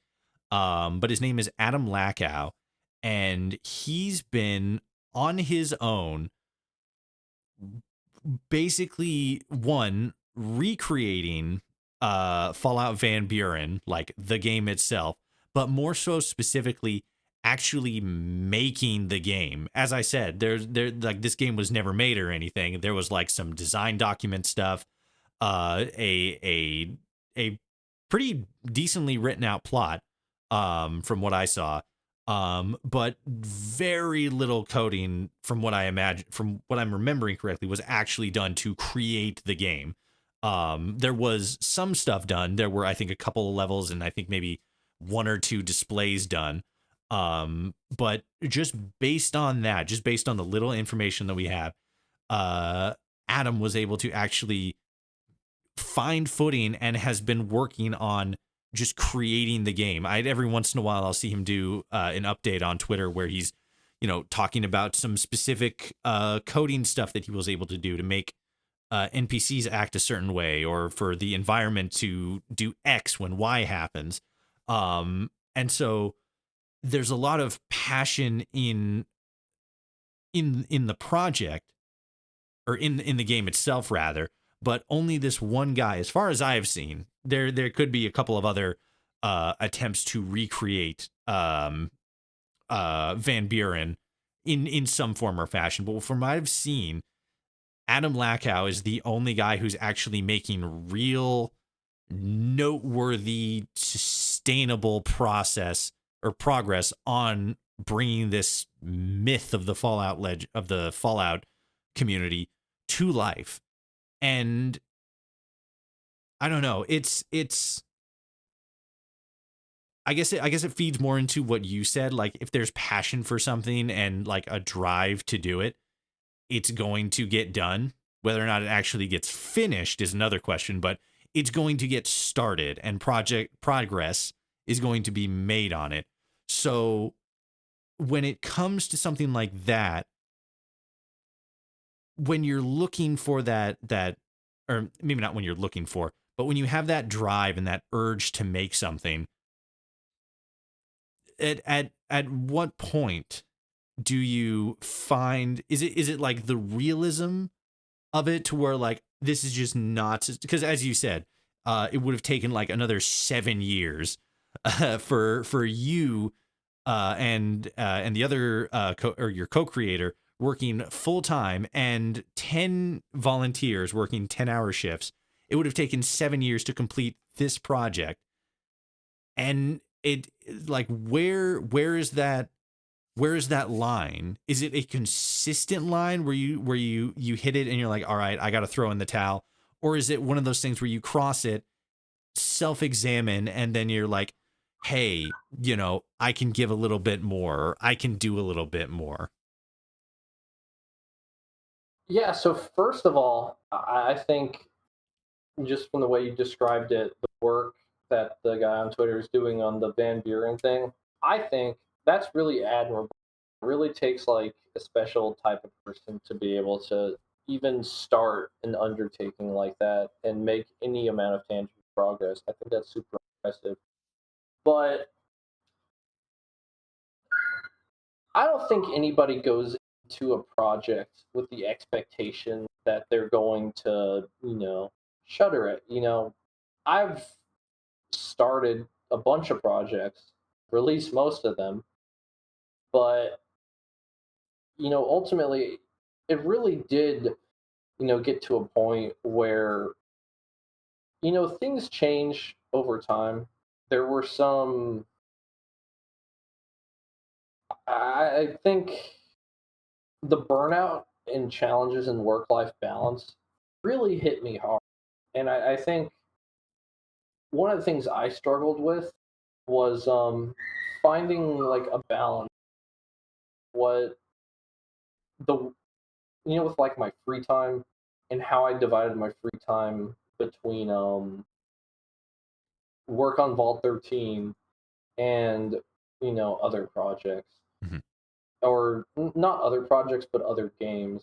I'm just reading through like my Steam games list here, because I think it's like super telling. If I look down the list and I can see, I have my Steam sorted by year, but I can see in 2017 I played like a whole bunch of games. In 2016 I played a whole bunch. But then, as it gets, closer to 2018, the biggest turning point is 2021 when the project started. You know, I barely had any games played in 2020, 2021, 2022. I don't think I played like barely any new games at all. I think between like, my friends and I, it would be considered like a big deal if I were to start playing a game. I think 2021, I'm looking at this list. I don't think I played any of the games in this Steam thing. I think 2022, I played Subnautica. That was like the only game that I played other than World 13. 2023 was like Outer Wilds and Hitman.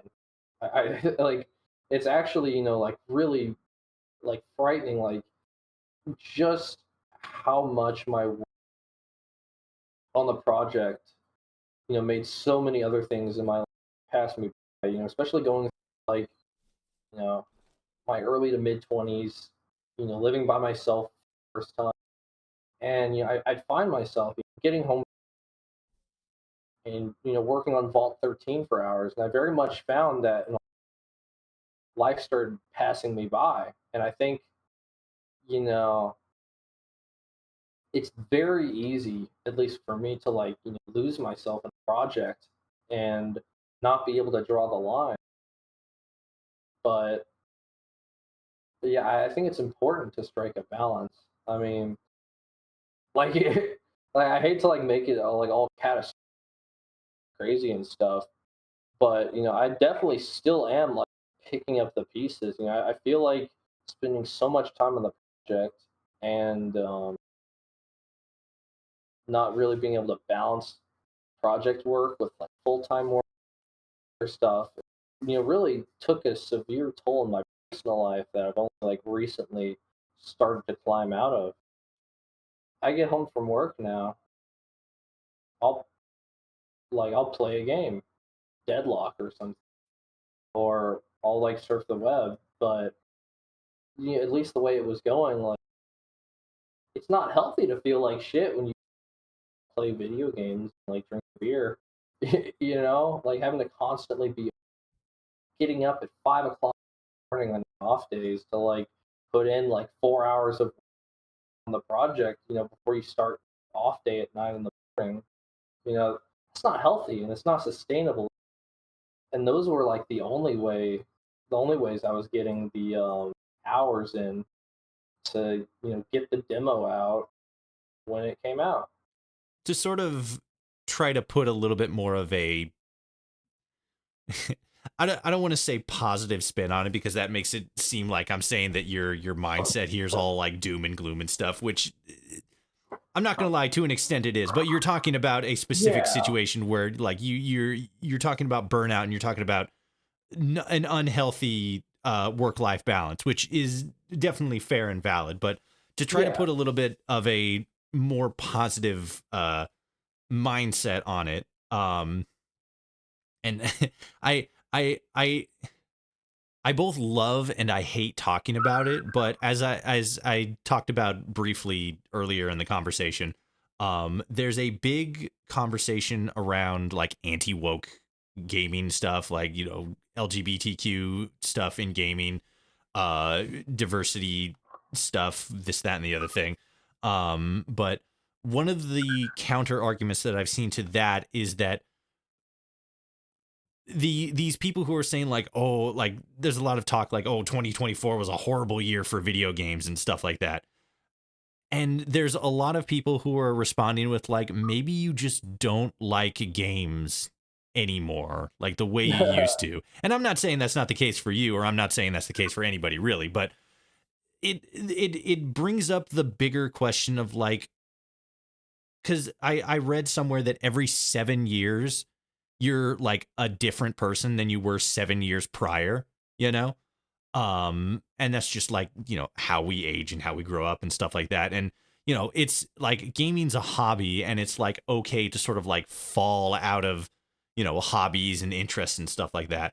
But what more so struck me interesting about the way you phrased it is you were talking about like, you know, doing your day job and stuff, and then doing um like working on the mod project and stuff, and it's like, you know, you feeling bad about not having time to, you know, like live your life, which somebody who makes content creation and does YouTube videos and stuff and these episodes, that I 100% get that, especially since I work full time. But at the end of the day, like, even though it feels like, oh, I'm just doing so much stuff all the time, I never have, you know, any like, you know, me time or like stuff to do, like the stuff that I want to do, separate from the mod project. Like, it's always important to remember, like, if you're working on content creation or you're making mods and stuff, that's an active one. It's an active choice that you're making, not to sound, you know, shamey and stuff like it's your fault you're in such a bad mental state, but it's a thing. It's like, you know, like sculpting or painting. It's something that you're doing because it's a creative outlet. And if it's not feeling like that anymore, it's probably not a good idea to keep doing it. If you still enjoy doing it, but you're, you know, burned out on getting one super complicated thing done, which I've been there myself. I've worked on big projects like that.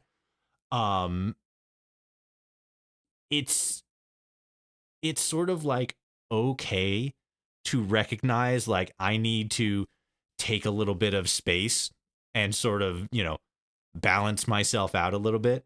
But it's always important to remember that, one, when it comes to like gaming specifically, like, oh man, I just don't play as much games as it used to. Like, it's a hobby. It's not supposed to be like an obligation. You're not obligated to finish all the games you download and shit like that. And it's the same with projects and stuff. You know, projects are nice to finish and stuff, but when you start thinking about them in sort of like a career kind of thing, like this is my job, or this is like something I have to do, it's like, no, you're not obligated to do anything. You're doing it because you enjoy doing it. And sometimes, like you said, you just have to, you know where the line is to realize like, oh, I need to find a better work life balance, or I need to just figure out how to make this feel like, you know, being creative again. But when it comes to like, you know, video, you said other stuff in your life, and I won't pry into that, you know.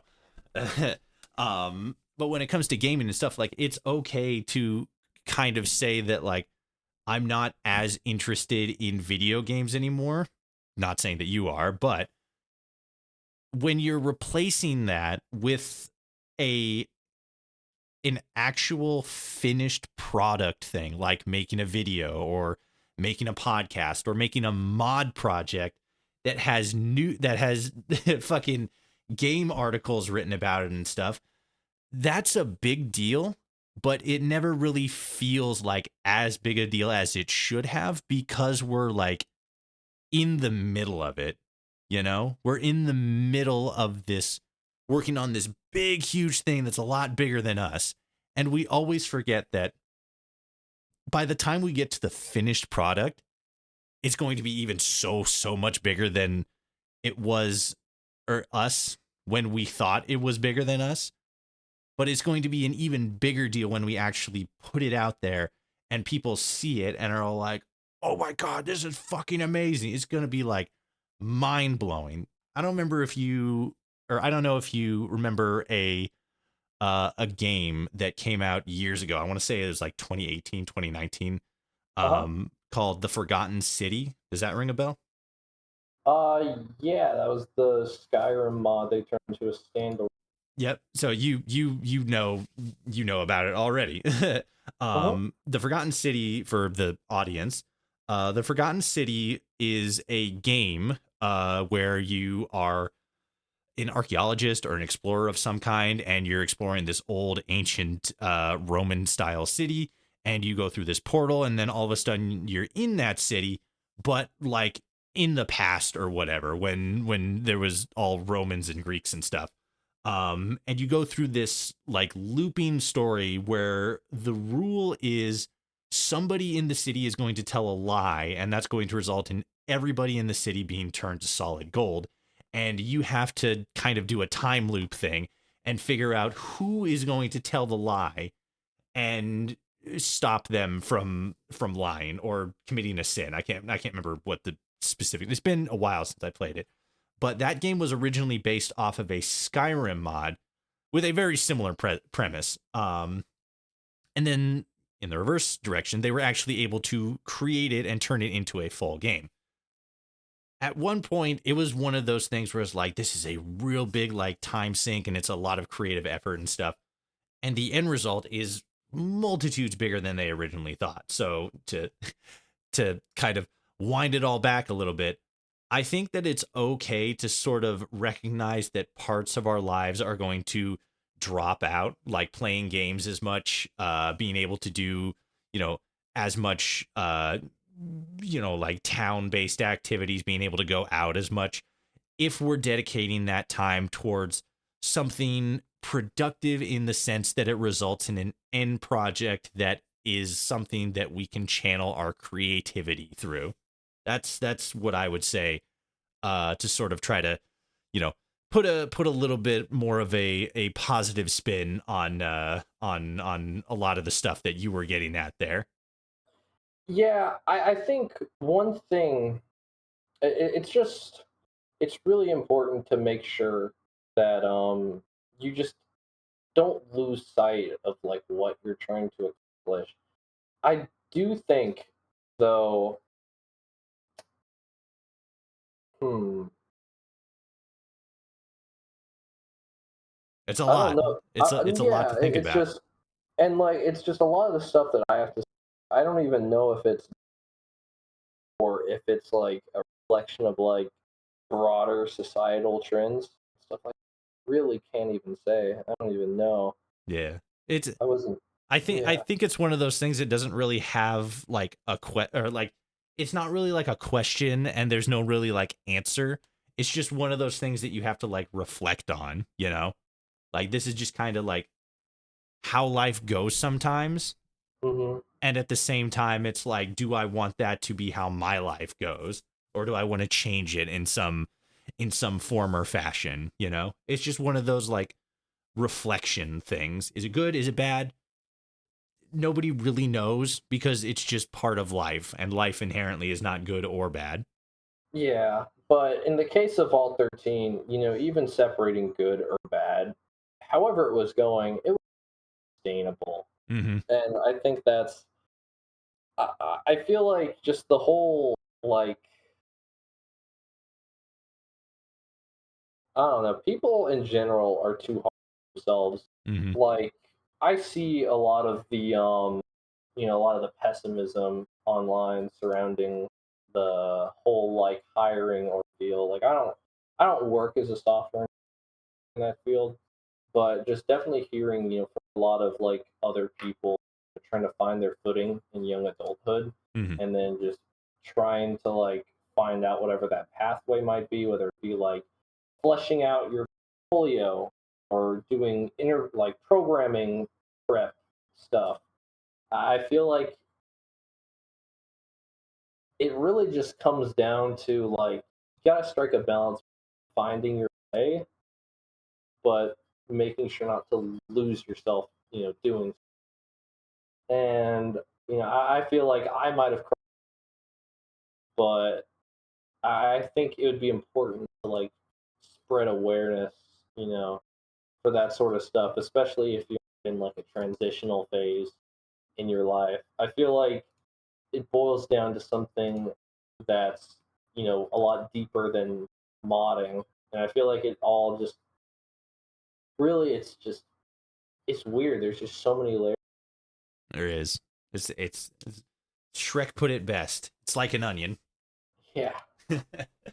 um, as far as like the future creative potential and stuff, like what's obviously the mod projects wrapping up and stuff. The last finishing touches are being put on everything to get it out there to showcase to everybody. Like, this is what we did. This is what all of our hard work, time, and effort went into. Even though we weren't able to finish it, this is what we were able to do. What's like after that? I the biggest thing that I have any sort of conceptual understanding of when it comes to modding, and specifically modding teams, is like the Sim Settlements 2 uh modding group, like the King Gath team. um the project wise, there's always going to be like the next thing, whether or not like specific writers or specific team members and stuff come along for that is another question entirely. But as far as like the main core team of Vault 13 goes, what's the next step for that? What's like the future projects for the team, for you? Where do you guys go from here? So the team as it exists now is has just disbanded, but I know that along the way, we've all built up, connections with each other, these like endless nights just staying up all night in Discord calls, working on the project together, thinking about stuff during the day, writing notes down and then putting it in the game when you get home. We've really worked on this and really built like a bond with each other. And so even though right now we're not actively working on anything as a group anymore, there are definitely several people that I've worked with, in my time working on the project that I'd love to work with again in the future. Designers, composers, definitely can see myself, collaborating with them in the future. Um, as for me, I'm taking a break from creative stuff for the time being. I'm experimenting with, you know, Unity, but really I'm just taking some time to work on myself. Um, and I'm, moving states, a new job soon, so it's like a huge transitional period for me. That who knows how stuff's going to turn out, but I think I just want to eventually get into Unity development. I Mhm. have some ideas on, but I think that will just be contingent on figuring out how I can just balance everything together. And I feel like that'll be the most important thing moving forward. What are some words of wisdom or optimism? Because like we've sort of talked about this over the course of the interview. Iron Mouse, the Fallout modding community,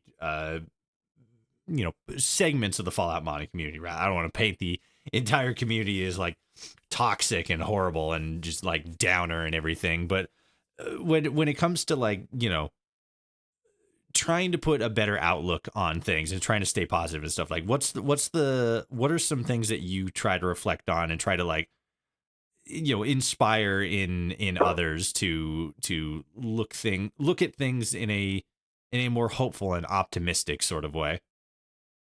Well, I think the best thing you can do is, in a case like this, is, if you learn from your own mistakes, and you experience something, the best thing you can do is pass on that knowledge to people. So, I mean, I hope, my story and how it's affected me can almost serve as an inspiration, for others to learn from the various challenges that go into a project like this and to prioritize your well-being, above anything else. But I think that you should absolutely just take pride in everything you do. I think doing something like it's amazing if you make something and then release it to the world for free for people to enjoy. I think that's the reward in and of itself, and it's very rewarding to see other people enjoy it as well. So I would encourage anybody to just explore your creative passions. That's what I think the best thing you can do is, you know, be positive, be grateful. I think, I mentioned it before, but, people's time is one of the most important things. I think the most important thing they can give you. And if someone plays your mod, they're giving you their precious time. So I think it just comes down to just ultimately, it's just all about respect. And I think creating something that's worthy of people's time is crucial.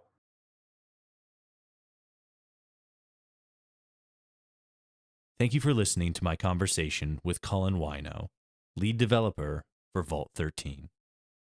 If you enjoyed this episode, be sure to follow to be notified of future episodes, and consider subscribing to our Patreon, where your monthly contribution will go towards improving the quality of transmission, helping to keep ads out of the episodes, as well as helping to decrease the time between uploads. Until next time, dear listener, I thank you for tuning in, and I will see you all out there in the wasteland.